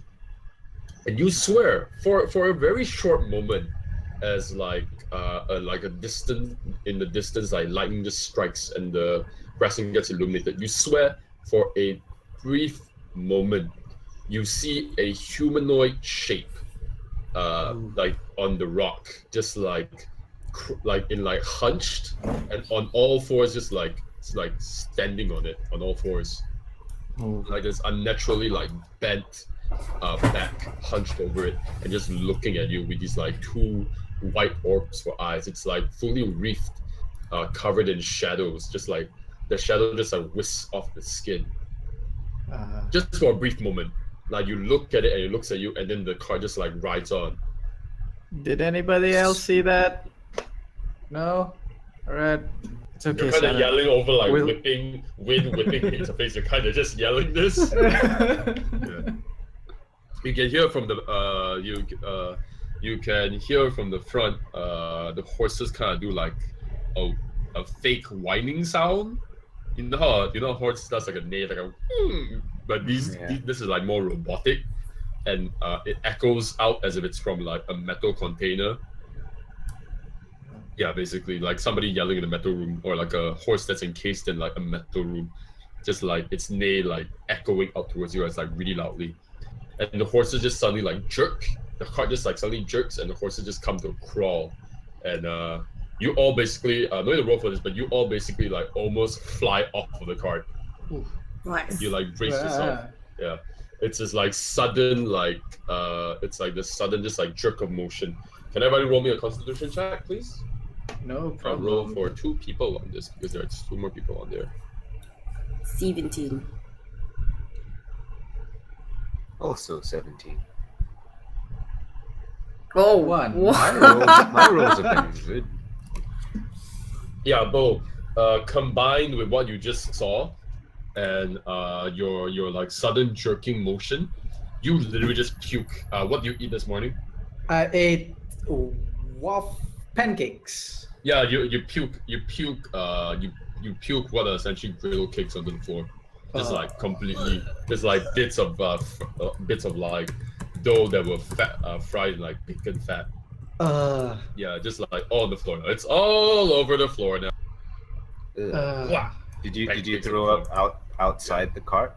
Did you turn around? So I think you actually puked in the cart. Yeah, I'm pretty sure. Yeah, you legit puked. With the one, you definitely puked in the cart. Just like your entire just you feel completely fatigued and messed up. The guy with tree, the guy who rode tree, which is the guy that was in the kind of like nicked iron armor with a long sword on his back, straight up jumps off the cart and just pukes on the grass on the side. It's like, and you can see as you kind of look up and you're wiping your face, you see Ellery just like full on, just like glaring at you. Sonic, could you clean up the mess, please? And he just goes, "Don't touch my cart." Okay. I don't want you touching my cart one more time. Okay. Just get off. All right. Let's go, Sonic. Let's go. And then he looks at you. No, sit down first. We're done. Yeah, he kind of like tells us to sit down. We're not done. And he yells over the edge and he goes, "You boy, if you don't want to enter Old Court, you want to stay out here for the night. You better not get back on my cart." And the guy just like straight up just like runs for the cart as it slowly rolls away, just like no, please don't leave me. And tries and grab onto the cart, but his armor is way too heavy, and you can see he's just gripping on the cart, and his feet are feet clad in armor, just like being dragged against the road as the horses very slowly canter towards in front of you what looks like this huge wall of this huge, like maybe 20-foot high wall of what looks like stone. And you can see on intersections between all these walls, there's like little towers erected in stone as well, with wooden roofs and wooden kind of like banisters on the very top, spiked banisters. And you can see on top that there are several men clad in what look like black and gray colored coats and cloaks, with red colored bandanas on their faces, looking just like Ellery with almost the same exact haircut. The guy that nicked armor man tried to get back on the cart, and he's still struggling. Can I help him up? Yeah, you can help him. He's literally gripping on the edge of the cart trying to get back up. Yeah, I'll help him up. I'll pull him up. Roll for a good old-fashioned strength check, and I'll roll with you. That is an alarm that should not have sounded. Oh. That's the background sound of you carrying him up. Yes, that's elevator music. Let me roll a 1d20. 18. That's a 15. Yeah, with your combined strength, yes, he does get over. He is just heavy. Oof. Like the armor he's wearing is way heavier than it looks, and you kind of like pull him back up, and your feet get in your own vomit, and part of his armor like slides on the vomit as well, and he kind of like lays there for a minute and like spins up because the vomit's underneath him, and he kind of looks at it and goes like, I thank you. I thank you so much. He has this very young voice, very young boyish voice. Oh, I see. Yeah. It's okay. You get a good look at him now, and you can see that he has like brown, shaggy hair. In the back, it's a little bit longer. It's like braided. It's like braided on like two braids. Just like tied them in like one bigger braid for some reason. And he kind of like thanks to him, and he kind of like wants to shake your hand, but then you see his hand, and apparently there's like puke on it, and he kind of just like tries to wipe it against his armor, and then he realizes in like a chain of like really bad decisions that his armor has vomit as well. So he kind of just puts his arm on the side of his body, and kind of goes like, "Thank you." Oh, And no sits back problem. down, like Just really sorry. awkwardly. Sorry about the puke. Just Yeah, he kind of wants to sit down. Then when you say sorry about puke, he tries to get back up. He's like, "Oh no, and then he like awkwardly wants to sit down again, but he also wants to get up, thinking you're gonna say something else. all right. I'll just sit back. I sit my ass down back. You just gave him like the worst conversation of the time of all time in his life. Mm-hmm. I feel bad already. I'll just let him. Yes. I'll just leave him alone now. There's a string of social feels on his end. But yeah, you guys come up to this huge wooden gate. This is not a wooden gate, but this gate is a lot different than the one that was in Ilum. Old Town's gate looks like it was like shoddily constructed from like just any material they could find. You can see that there's like bits of chain tying this wood together. It's been there so long, it's like practically hugging and like into the wood already, just like stacked on each other. And then like bits of it has like iron bars just reinforcing it. You swear you see swords, like just like hammered into the body of the wood, just like stuck in there like a plate. And you can see above there that there's like these two huge, large metal rings. Marydeth, you recognize this? The others don't, but you recognize these as like the top parts of an anchor that's been like chipped off and just like stuck into this wood with like longer chains like whipping around it. Elric kind of looks up. Elric kind of looks up as he arrives like kind of like near the gate, and he like looks up and he does like a whistle, like this like really loud cutting whistle. You can see for a moment everything kind of goes quiet, and the wind is all you hear. And the gate, after a while, you hear this familiar like cranking of gears again, but a lot more louder and a lot more wild and like messy. And it goes like and the gate falls kind of falls inward rather than forwards. It falls inward, and then into the town. It kind of like just smacks down. You guys are technically on the top left right now. As you look in, you can see on both sides. This is literally just one small one path that's like big enough for two carts to fit in, and you can see that it's like you didn't expect this, but the ground is so smooth, and it's basically just sand and gravel and dirt. It's like this kind of like smooth curved path. On both sides, it curves up and hugs against these tall pillars of wood that have been hammered down into the ground. It's like a tunnel basically, and on both sides above, you can see that there's these like large standing platforms that just you can see on both sides. There's at least like 10 to 15 on them all together on both sides.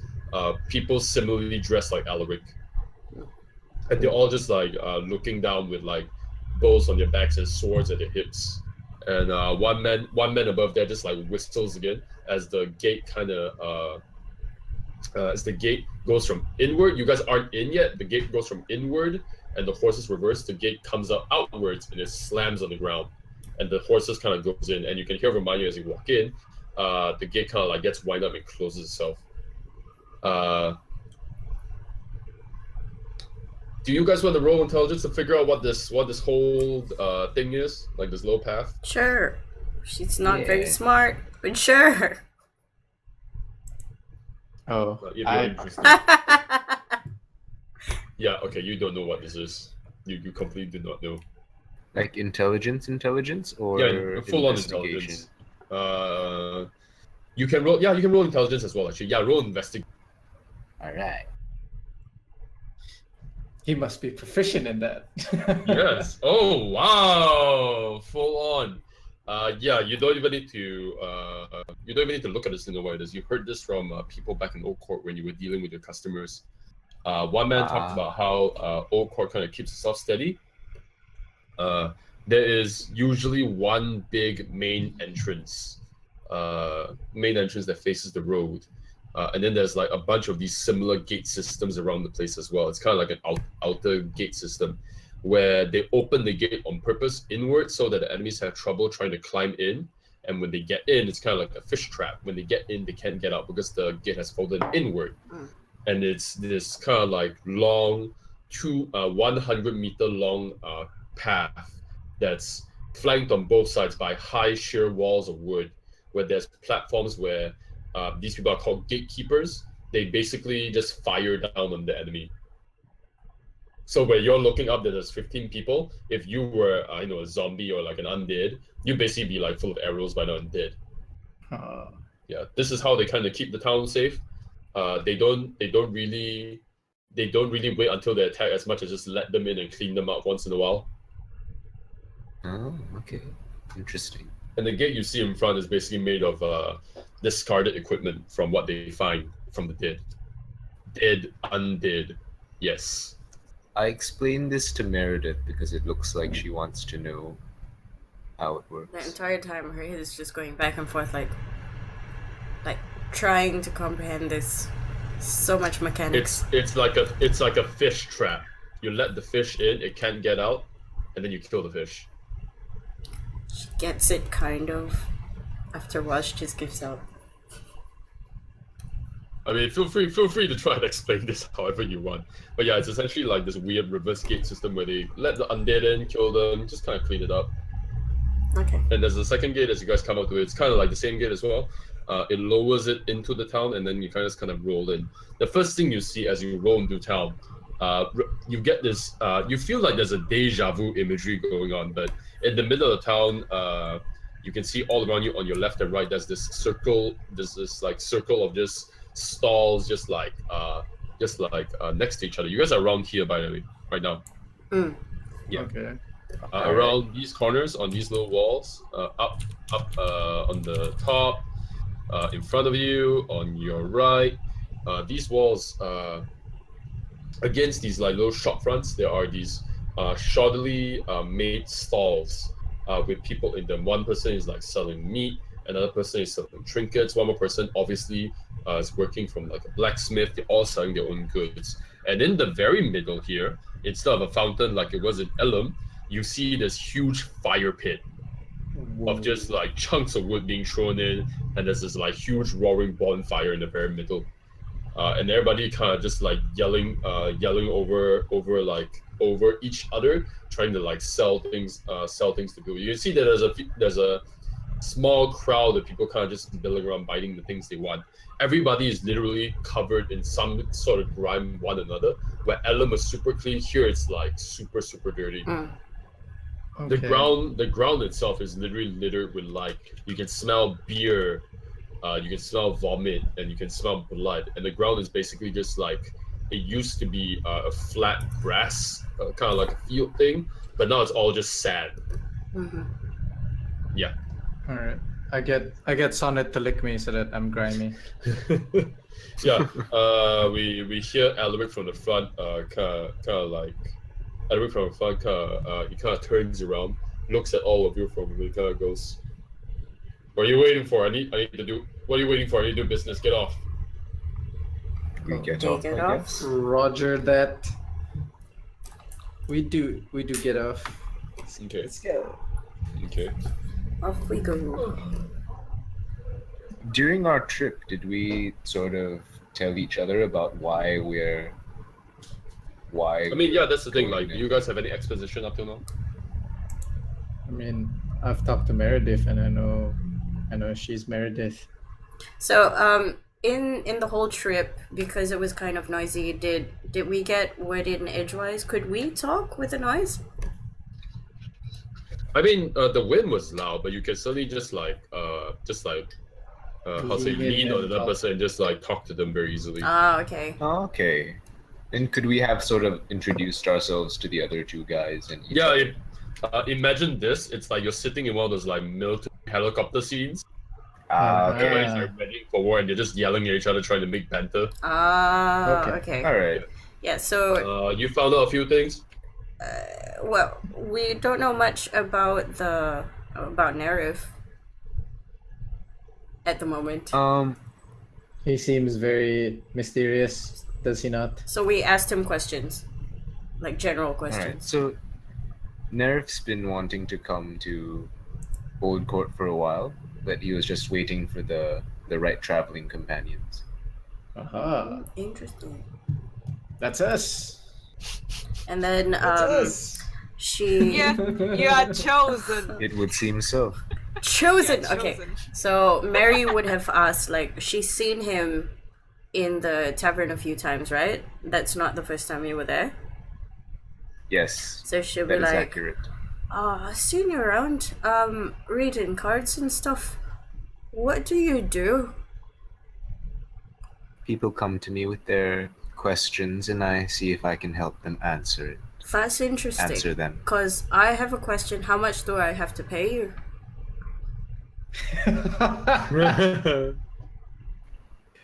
Depends on the question, really. See, I found this during one of my travels, and I want to know what it is. It's a scabbard. It's really shiny, but it holds no sword that I know of. I look at this item. What does it look like? It's very ornate. It's can you imagine sort of like the very Arabian Nights kind of glass embellishments, faceted glass embellishments with it's silver. It's got very clear, very good smithing put into it, but it has no sword. It's just really pretty. What? A scabbard? you Yeah, say? it's a scabbard. Yeah. I look at it. Does it? Do I sense any magic coming from it? Sense importance. Would you like to use a portent for this? Can I use a portent for this? Yes, you when may. I rolled my portents beforehand, I got a 15 and a 10. What means? Which one do you want to use? 15 or 10? I'll use the 15. The fifth. So Marydeth, here's what you see. You give him the scabbard and he just freezes. And he kind of just like breathes this like deep exhale before it shocks back. So from we're gonna go from Nerif's perspective for a moment.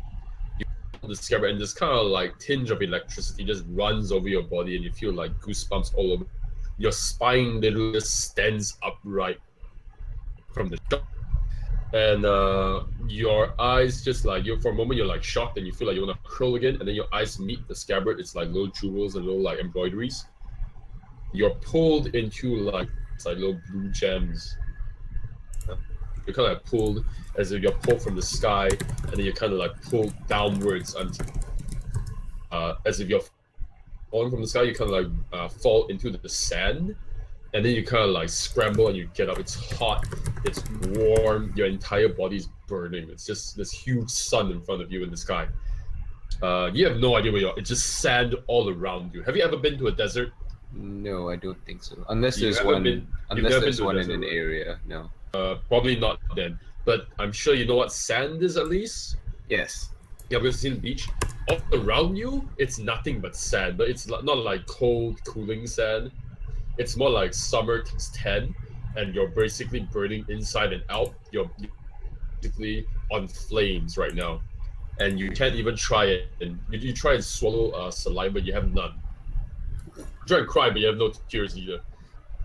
As you're looking forward, the sun above you, and you're like covering your eyes, and you're like on your knees, and you're just like, no, I'm gonna die from the sun. The sun just immediately, like in like a time lapse moment, just immediately just drops over the horizon, and this moon starts rising. In front of you, in these like dunes in the desert, you can see in front of you these like little shapes from like a mirage past like the heated fog, start dancing.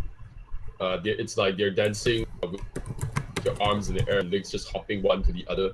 This like weird ritualistic kind of like a sap. Mm. Hello? Lost you. Hello? Oh no. Hello. Okay. Cool.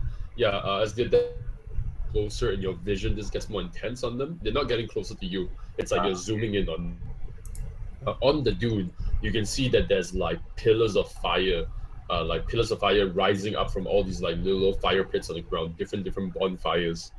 The men and male and female humanoid shapes dressed in what looks like black colored cloth and armor, and they have little horns. They have these like big curling horns on your head, curling backwards, curling forwards, curling in like different manners, and they have like long flowing hair and yellow eyes and fangs on your mouths.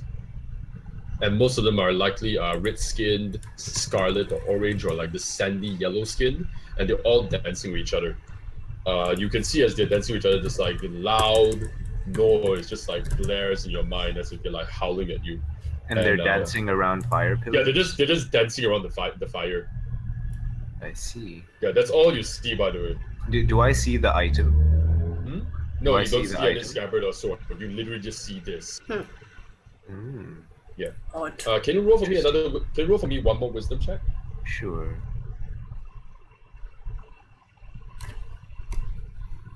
Not enough. Ooh. Yeah. Not enough, Sally. No.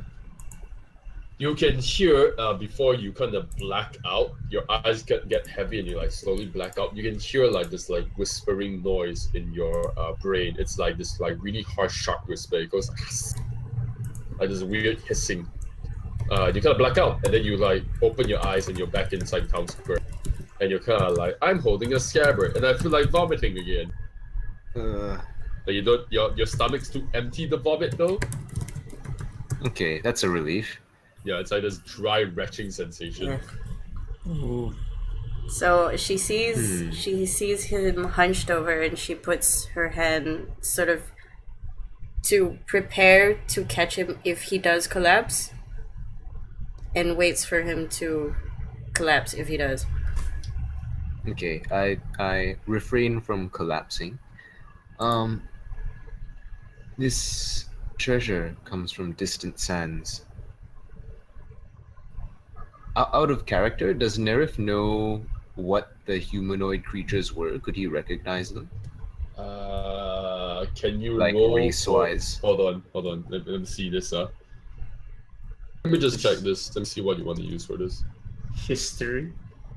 That is possible. Yeah, That is possible. You can history. roll that if you want. You can also roll something else if you want. I'll go with history. I think Got that's it. probably the best. Sure, I go have. ahead. Go ahead.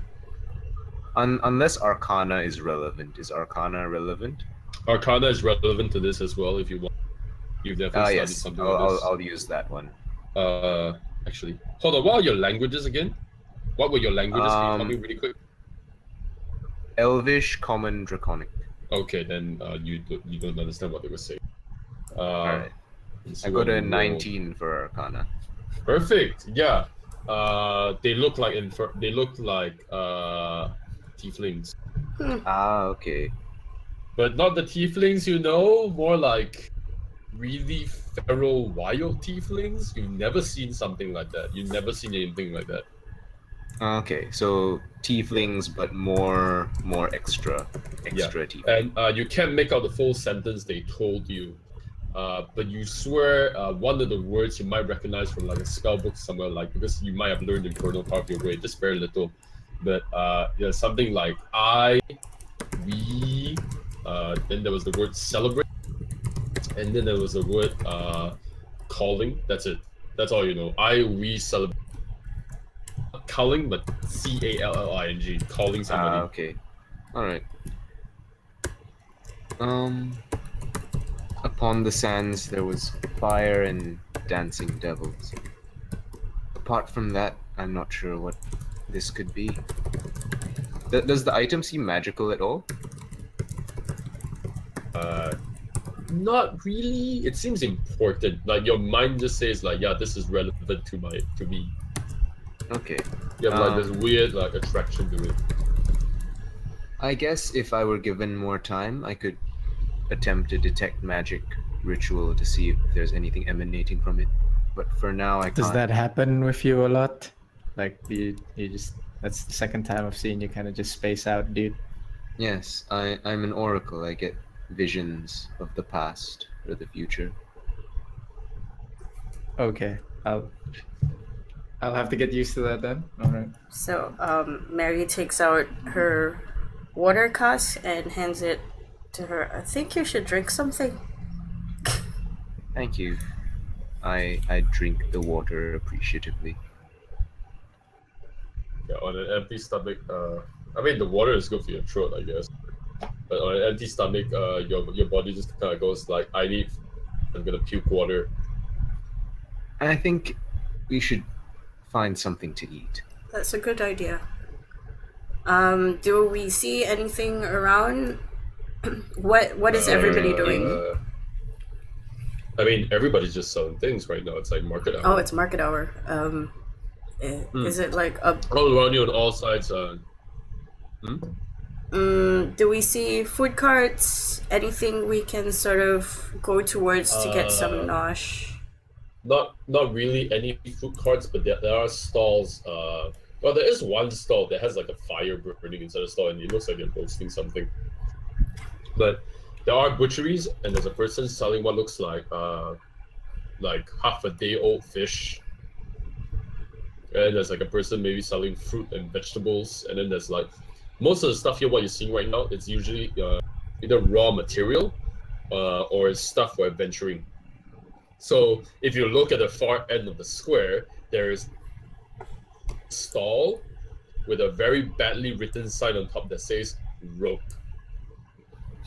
Inside the stall, on like hanging off of its like the sides and like being placed powder on the table is, I kid you not, just rope. Only Nice. rope. Nothing else, just rope. The sign itself is made with rope. Wow, so ropey. Okay, so she makes I her guess way. the people here use a lot of rope. Guess so.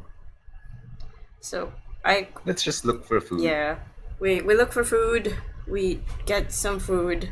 Can we get some food? Do you want the stall food or do you want to look for like a tavern? It Um, is up to the fellows. Meredith doesn't have a preference. we'll go.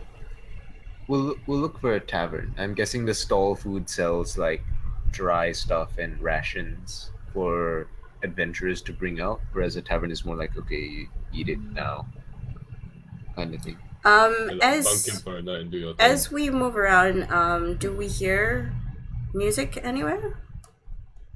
No, not particularly, but close to the tavern, you can hear that there's noise inside. Like one person like bumps out and like just like stumbles out of the bar, and they're wearing what looks like a brown cloak, and they have like things on one side of the ear and like this long like shiny necklace, and they're holding a quarterstaff, and they kind of like stumble and go like, "I'll show you who's the next time," and they like straight up pass out on the floor, like right in front of you. Like just unguarded, just on the floor, unconscious, like drunk, unconscious. Mary relaxes. From inside, past the open door, you can hear from inside. Cecile.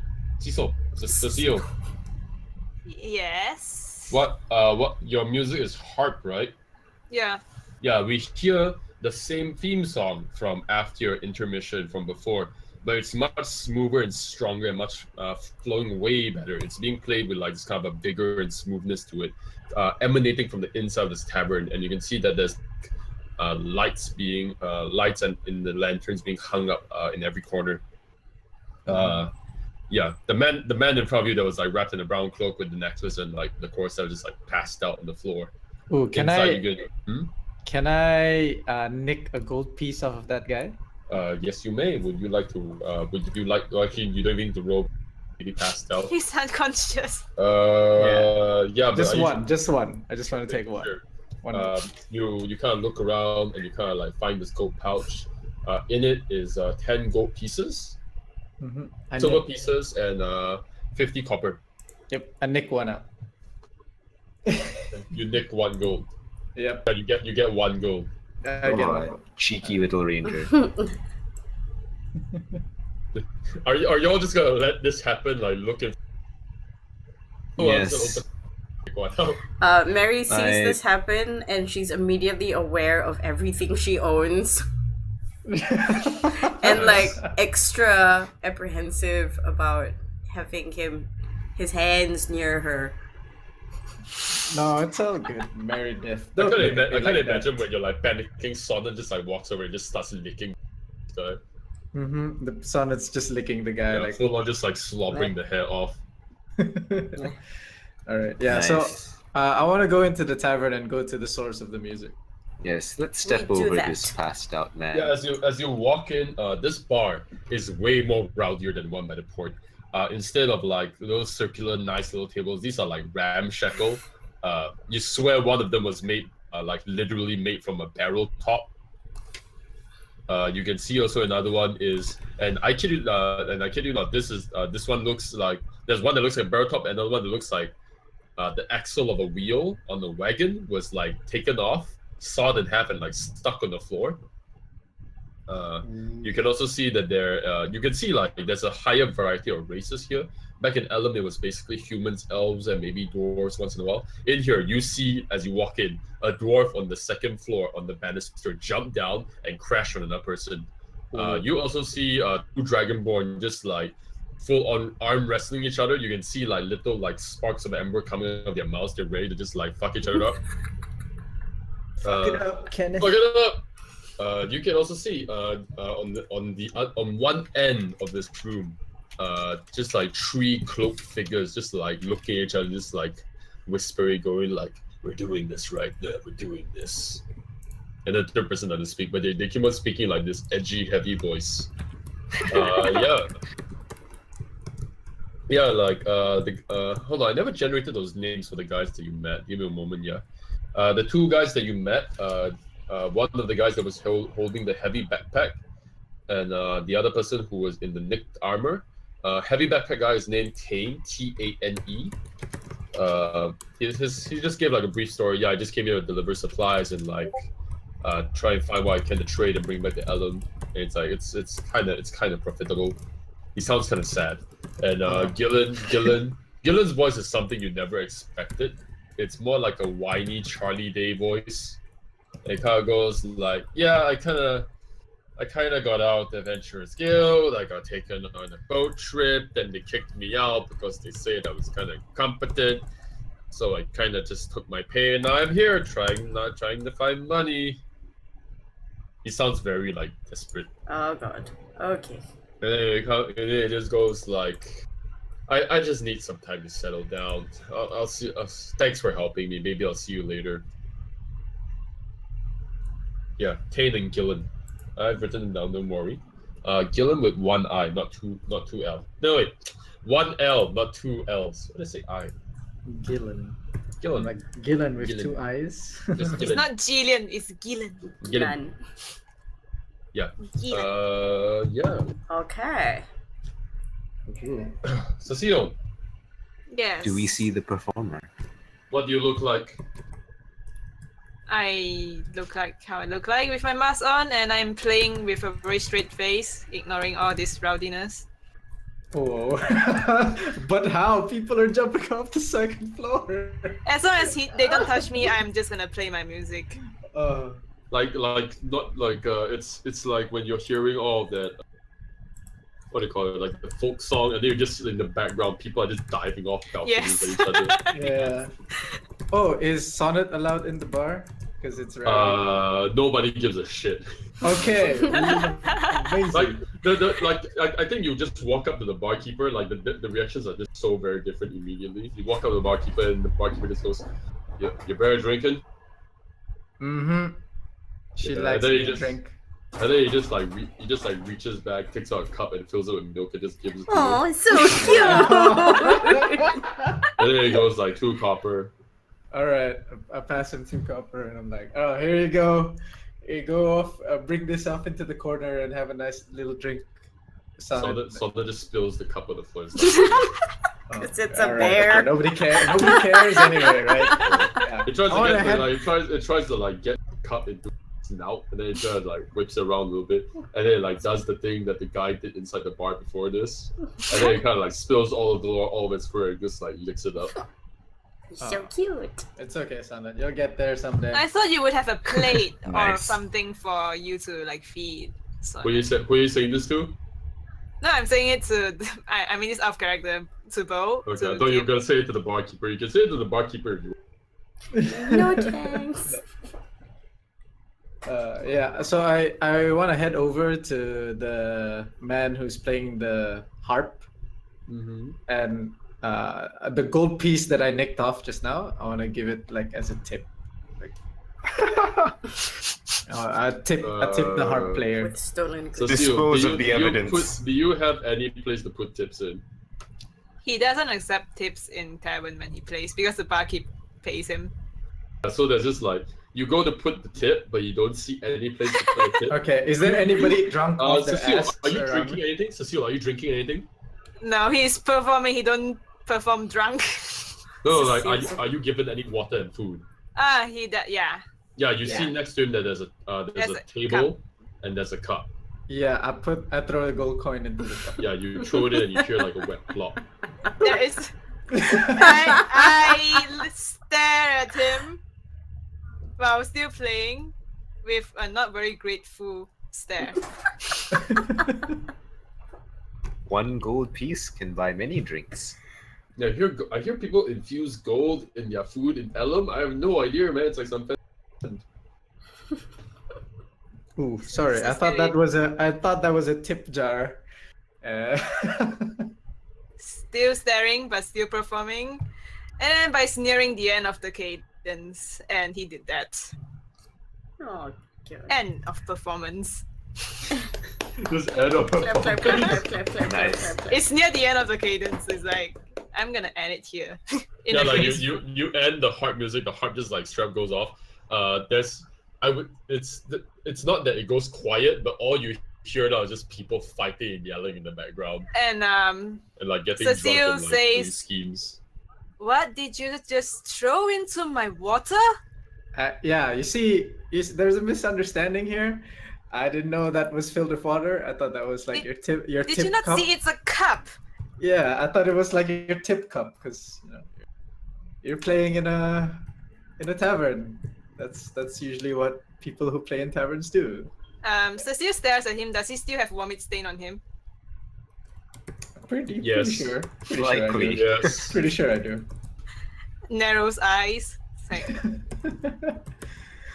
you Oh. smell funny. Cecile Yeah. probably thinks that you're some drunk. Yeah, probably. No. Get away from me now. He smells like half the tavern basically. Okay, Mister. I just wanted to be nice because you play beautiful music. I haven't heard music that good in a long time, so I just And wanted to then show my I look at my appreciation. cup and then my water with a gold piece in it. I was like, I take it out and I give it back to him. It's alright. I get paid here. But usually, when people give you tokens of appreciation, you kind of accept them, Like, Take it back. and I'll pass it back to her, and I'm like, no, I insist, please take it. Oh no. Take it now.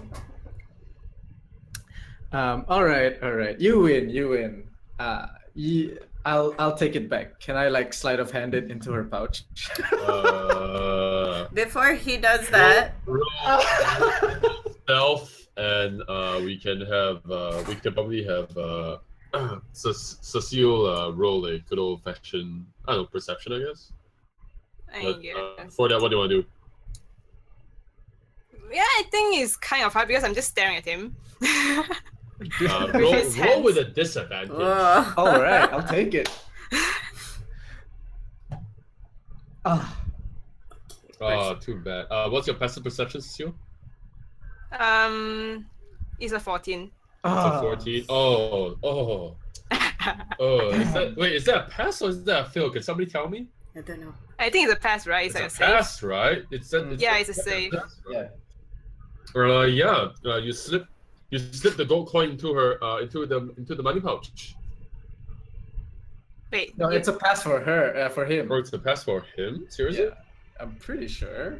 Yeah. It's like a if you're safe. thinking of it Oh as yeah, passive perception, the tech stuff. Yeah. If we're thinking like that. Yes, okay, yeah, you fail. Yep. The coin kind of just like slips off the coin pouch and just like drops on the floor.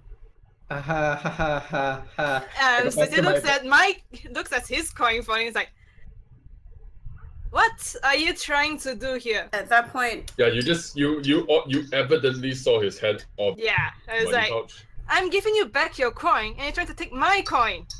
You see, Reverse there's a pickpocketry. there's a misunderstanding. Mary, help. at that point, he didn't even have to say Mary help. He gets up. From the side, you feel something tugging on your Not even on tugging, your, if- slacks. Am I strong enough to pick him up from the scruff? But I'm not talking about you. I'm talking about for Bo on your Mhm. right leg. Something is pulling on your pants leg. Okay. I look down. What's pulling on my pants leg? You look down and you see an armored head, like an armored helmet, and you see this mass of like red color curls, and this like big like nose that's obviously been punched before. It's like bent at an awkward angle. These like really angry eyes and like really bad breath, teeth showing. This like big bushy red colored beard. A dwarf in iron armor, kind of looks at you and goes like, "Look over here, lad. What you doing to the bard?" Yeah, there's a really big misunderstanding going on here. The only misunderstanding I see over here is that I should punch you in the face. Get down here so I can punch you in the face. Mary, help, please. Please, I don't want to get punched in the face. Mary, help. Mary, What's your AC, by the way? My AC is 14. Mary and I are eating. He slaps you on the kneecaps. slap. He kind of just like slightly slaps you on the kneecaps and kind of goes like, "I will fight you and I will break it down." Okay. And Cecilia at this point is like, "It's alright. Maybe this guy is just drunk. I don't know." Yeah, that's it. I'm drunk. I'm totally drunk. And then Cecilia picks up his coin and is like, "Just get out of here All right. and stop trying anything, or you're gonna regret it." All right. the Okay. dwarf just goes like, "Yeah, don't care about the comeback." Yeah. All right. I got it. I go back to Sonnet, who's Yeah. The dwarf with the is milk. still like holding his fist and like winding it up. And- just, like, and And then Cecilia's like, stands "It's there. alright. Yeah, and then he goes like, Thank you. He gotta just like sits. He gotta goes to the corner, and just like sits down and sleeps. Anyways, Nerif, I see you wanted to draw from your tarot deck. Yes. Because I was like looking at what Bo was doing and like, That I will be another portent, by the way. That will be your 10 portent. Oh, okay, sure, why not? Okay, these are the cards you get as you put it down. The first card is the Seven of Swords. Ooh. Betrayal, Deception, Escape, and Stealth. The second card that comes down is the Two of Pentacles. Balance, Adaptation, Time, and Priority. And the third card is Death. Well, that escalated quickly. And Change, Transformation, and Transition. Yeah. So as everybody sits down and just like gets in their places, you can see Nerf putting out these cards and get like a close up of him shuffling cards and putting out.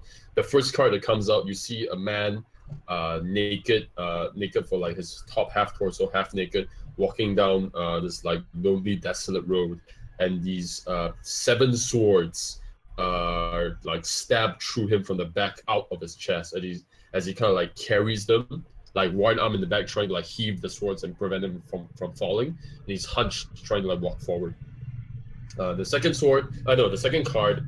The second card is a little bit more different, definitely a little bit more metaphorical. You see this man dressed in like this silly orange outfit, holding two large coins or like weights with stars drawn on them. And you have no idea what this is, but it looks like vines, like a singular vine is like wrapped around the two coins between his hands, like overlapping as if it's like an infinite symbol. It's really silly looking. And the last one, death, is a lot more dramatic.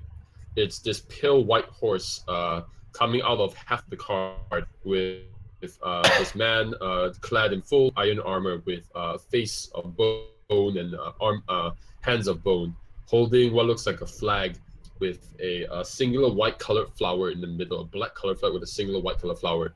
And underneath him, you can see that the horse has trampled over what looks like a man covered in blue colored robes, very fancy robes. A crown lies on the floor, crumpled and crushed by one of the hooves. And in front of it, you can see this little child just like shocked and frightened by the horse. A woman on her knees just crying in terror. And what looks like a queen, the representation of what looks like a queen anyways, wrapped in like golden yellow color silks with a crown, like pleading, just begging this little like pale death. Behind the horse in the distance, you can see two mountains with a valley in between and the sun rising in between the mountains. Yeah, those are the cards you get. Ooh, Cool. no idea what any of Alright. those cards mean. At this point, Cecile just walks to the barkeep and asks for a new cup of water, I guess.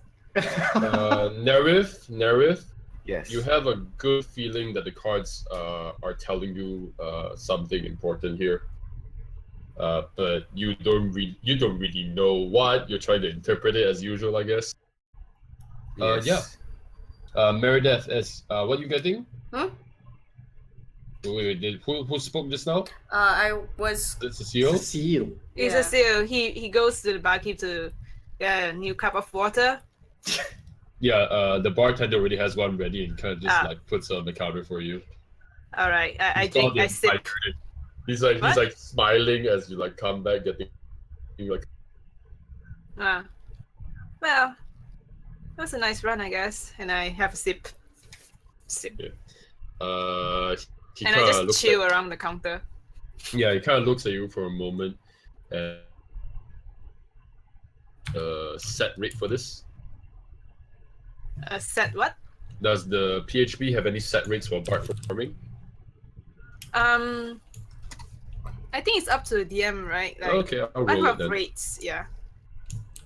I'll just roll a good old fashioned 2d6. Yeah, he hands you. Oh wait, why is it rolling so many? Yeah, he hands you five silver for.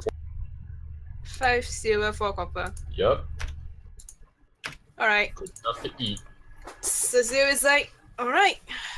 Well, better than I expected. Yeah, that's what like one day of work. Yeah.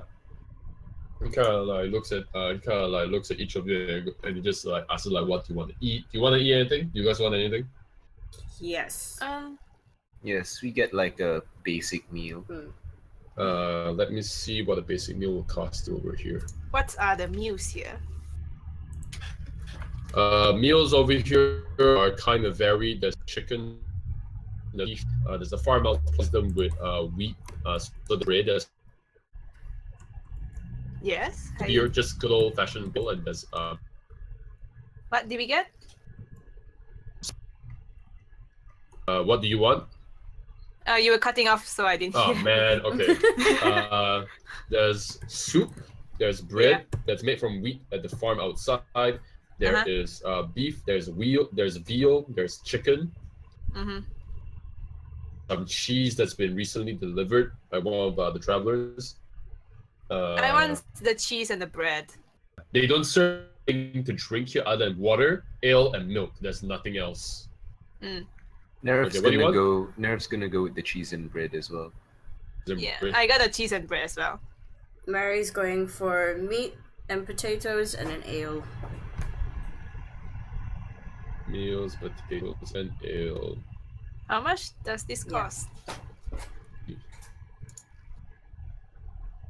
Oh man, you guys are cutting off as well. This is Discord, please. What? Hello? Hello? Hello? Yep, Discord. Thanks, Discord. Menu. Hello. Discord, be nice. One by one. One by one. Who wants what? Cheese and bread for Cecile. Griffin. Yeah, Cecile wants cheese and bread. Nerif. That would be. God, you guys are cutting out as well. Give me a moment. I'm back on Discord. Okay. Hello. Hi. Hello. Hi. Yes. Hello? Yellow. Yes. Okay, we're back. Nice. Okay. Okay. Cool. Start off with. Okay. Everybody's just gonna put it in. Yeah. Okay. Yours will be yours will be 2 copper and 1 silver. 2. For cheese and bread? Cheese and bread, 2 copper and 1 silver. Cheese is expensive. What's the One exchange silver. rate from gold to silver to copper? Is it 10? 100. Oh, 100 and 100. It's always 100. Damn. Yep. All right. Oh. I know, right? Okay. But earning silver is already like good enough. If you're like at this level, you're going to around 5 silver. I see. Yeah, Whoa, I got think it. we are starting to cut off right now. Yeah.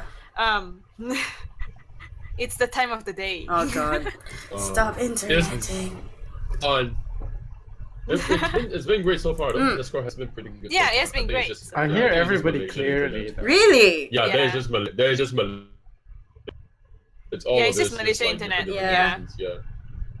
Everybody's Good going old on. fashioned Malaysian internet. Let me see. What does Marydeth I guess you can type it out. potato and ale? Okay. I guess you can type it out. But does everyone hear Yeah. everyone else fine? Though? Yeah, I can hear I- everybody. Yeah, I hear, Yeah. I'm I hearing, just like think everybody fine. flowers is a bit cutting off. Yeah. Yeah, Except, yeah. yeah. I hear him like a Yeah, robot that might flowers. just be me. That's the problem. Yeah. Hello. Yes. Are you streaming? Flower bot. Am I what Are now? you streaming? Are you Flower bot. streaming? Ooh.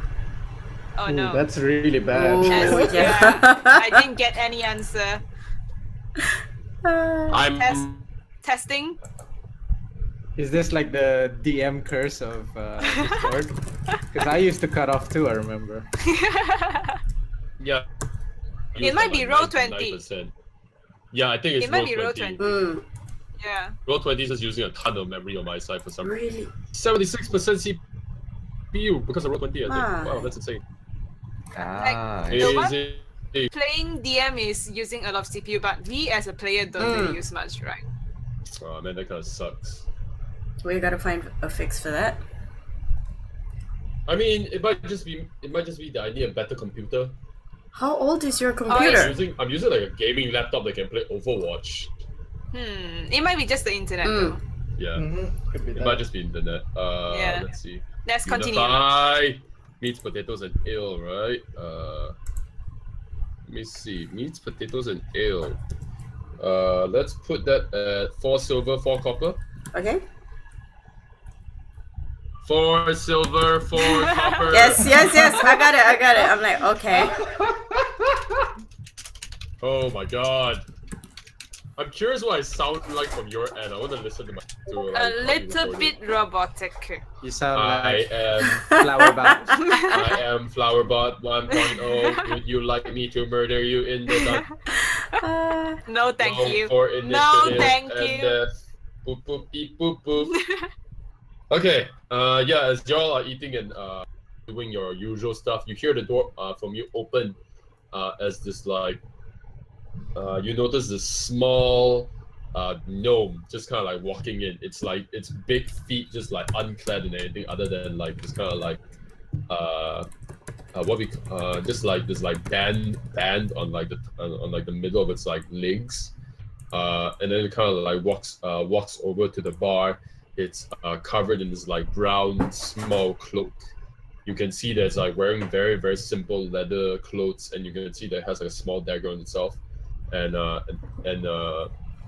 this is a small gnome with like this like shaggy kind of like shortcut hair, and this like usual like halfling look to it, like this smiling kind of like calming look.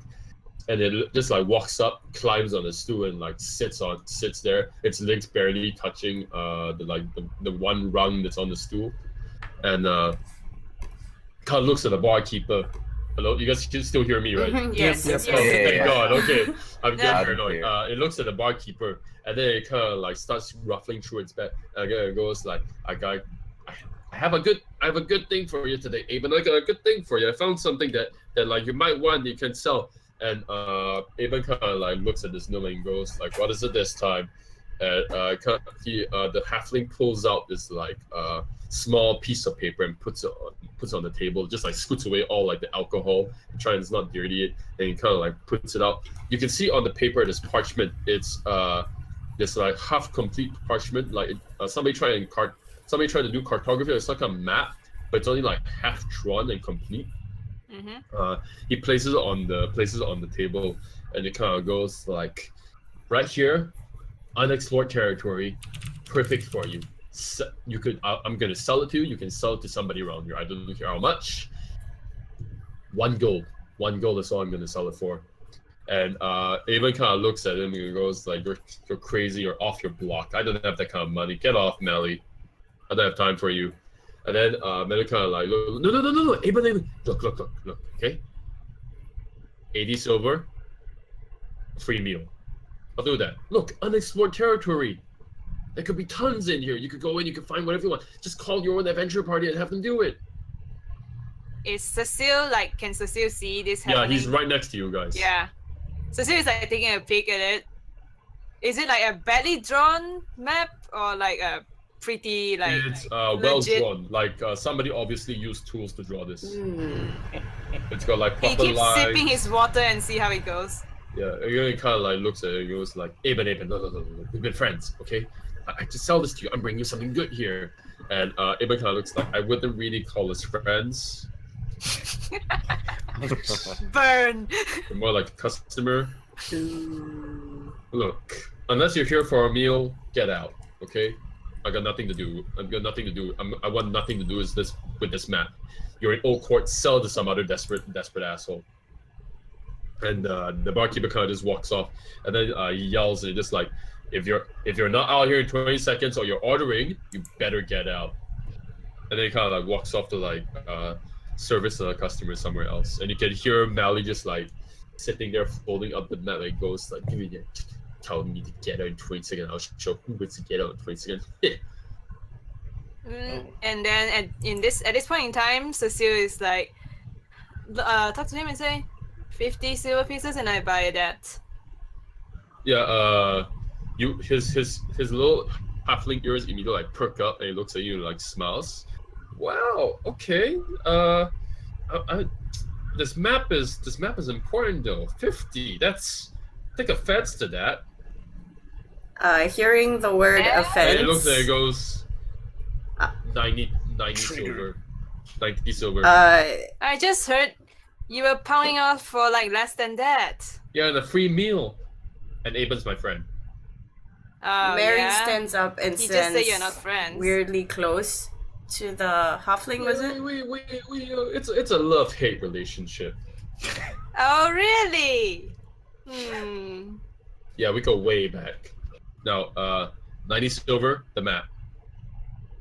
Does he realize 80 that Mary's silver. there? Huh? Does he realize that Mary's just Mary's- dangerously close? Like where? Like behind next to him. Like next to him on the stool? He's Like, are you like just like towering over Yep. him? Oh my god. Roll intimidate, please. let's try. Oh, here we go. It's either gonna end up super awkward or like super scary. Oh! Oh. That's a crit. Yeah, Melly full on just like looks to the right, and he just like full on jumps onto the counter. And he goes like, "Whoa!" It goes like, "Whoa!"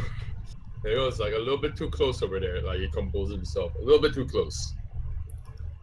So There he it's goes, like, I can tell your friend over here wants the map. yeah. So okay, let's say like 80 silver pieces, and we have a deal here. He kind of looks at you and he looks at like the things you're doing. Deal. Right then. And then Pass. he like puts out his hand. Do you want the money first? Yeah. One Why thing I don't might we hand do off, it I'm not here in to the- shake your hand. Hello? We Yep, can yep. have a. Cecile should have totally just shook his hand. Yeah, just shake, It's like, deal. All right, we'll shake on it. Sure. just shake his It head. is like. He takes out his 80 pieces of silver coins. Like, we do it in an instant together. Okay, fine. And then just like you do like the awkward exchange where you like grab Yeah. it from each other, and then he just immediately counts the 8 pieces of silver. Like he just like repeatedly counts it, and he keeps it, and he goes like, "Ha! Pleasure doing business with you." Zzz. And then he just looks at you, and like looks at all of you like he has this like kind of like weird suaveness to him, as if he's like really pretentious, and he just goes, "If you need anything in Oak Court, I can see you're new. You come to Mally. I'll always be here. Now, if you excuse me, I got a meal to make and a barkeeper to rub his face in." He kind of like looks up and he goes like, "That's not how it works." And he goes like, "Doesn't matter," and he just like walks away. Ooh. It's 80 silver pieces, right? Yeah, is it? Yes. So I just like, I think I calculate it that way then. So I'm down to like 24 gold, 24, yeah. That's No, that's it's 80 silver pieces. 80 silver pieces. Yeah, 80 silver. Mm. yeah, 80 silver pieces. So it's like you break down 1 GP for 100 silver pieces, right? Mhm. Yeah, he just slowly counted over like all the 80 pieces of silver. He slowly counts it, Yeah, like One by really one. slowly. and then I so really it's just like, wonder well, how he you must. would even like do a system to count goddamn 80 I silver. know. That's so, That's a lot of silver. yeah, That's a like lot. 90 pieces of copper is a heavy ass like pouch, man. Yeah. Yeah. Anyways, I'm gonna show you guys the purchase map. It's close to 11 already. Do you guys want to keep on doing this, or do we want to do this another time? We can look at the map and then like call it. Yeah, we'll look at the map and call it a day. Yeah. I'll show just the put the map players. into my thingy. You might see this right now. Yeah, I know, but I'll just say the map is in my possession. The map is in your possession, definitely. Do Yeah. you guys see the map? No. No. Where is the I'm map? clicking show the players. No. I'm clicking show the players. No, it's not that. No. Dang it! So No. you need No. to like All You know, right. viewable by, Oh god. It's not show not to that. players when you All show when you players. click the show to players button, it'll See. just make a pop up here. I like, see Yeah, Ah. obviously now. Hey, Whoa. His name is Mally. Mally, Mal- Mally. Oh, I had it with M-A-L-Y. 2 L's. Like Okay. Like O'Malley. What's with the 2 L's? That's been so many. Mally. Yeah, this is the map that he gave you. 2 L's just looks more profound. I don't know, I feel like 1 L makes it like seem like medieval and like fancy. I spelled it like this. Yeah. Anyways, you can see on the bottom right, those are a flight of stairs. Goss. Mm-hmm. Uh-huh. Yeah. There's a flight of stairs that. Okay, so that's the entrance, right? Mhm. Yeah, that's the entrance where you're coming from. Yeah. On the back Green there. blood trap. Yeah, you have no idea what that means either. You might need to figure it out next time. But on the back there is a list of instructions that tells you where to go for this and who to ask about where to go. Oh, okay. Yeah. Can we have a description of that thing? Yeah, it basically just tells you out in like the summary of this is that out in the ruins in the outer in the rim of the ruins Mm-hmm. there is a small unexplored dungeon, and this is what he's explored so far. That's what he said anyways. There's a small unexplored dungeon that nobody's been go down. It's like bullet point, and it says too dark, no lighting, too dangerous for beginners. Yeah, but it's a rim ruin, which means it's less dangerous. So like it's this trade-off. Like that's probably why nobody's gone in yet. Hmm. Like veterans wouldn't plunder this because this is like way too easy and there's probably nothing in there. And beginners aren't gonna do this because it's way too dark. But yeah, he literally writes pitch black, no lighting. Who has dark vision here out of character? I have Me. I am a. Who has what? dark vision. Oh, dark vision. So Marydeth. I have. I think everyone has dark vision, right? Does the... Do we have any humans? No, I don't think so.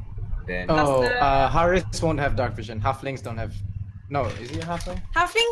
Don't. He's a ghost. Yeah, he's a ghost. Halfling, right? He would have, right? Does Okay, he? that's- What does does he that have mean? dark vision? Ghostwise halflings do not have dark vision. They only have the speak without the sound. They can telepathically talk to you. That's all they can do. Well, it's okay. I have light. I mean, just out of character. I mean, you could just go to the stall. we that have says torches. Yeah, Yeah, the but like sign the is literally spelled cantrip. with torches.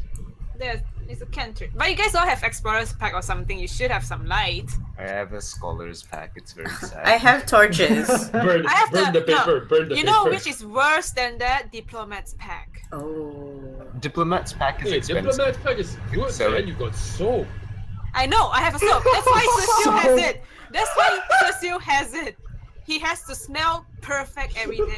Luxurious motherfucker. Yes. It's palm olive, man. I have It torches. has Go nice inside the fragrance. background. I Nice wonder if fragrance. I wonder if I can swindle you out of your soap. No! 14 perception. Perception. Get out of my I feel like the pocket, one. you. I feel like the one thing that old court might not have is probably just soap. Yeah, you can probably sell that for like. No. For millions. Cool. here. So That is- many That is the only monies. bar of soap that I have right now. And I want to Yeah. smell good. Anyways, so this is how it's gonna work. I think we're gonna end the session here. But yeah, thanks for playing. This is how it's gonna work. If we, I think, do you guys want to do a session 1?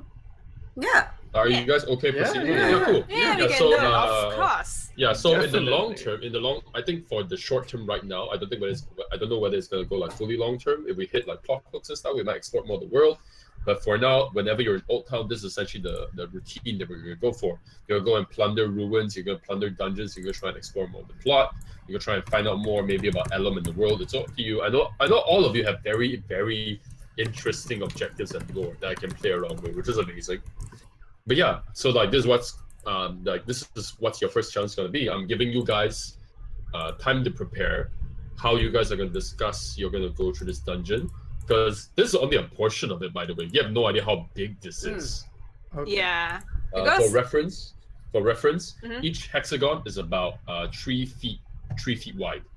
Oh, okay. Okay. Yeah. So if you move forward for 5 feet, it's basically 2 hexagons. Okay. Yeah.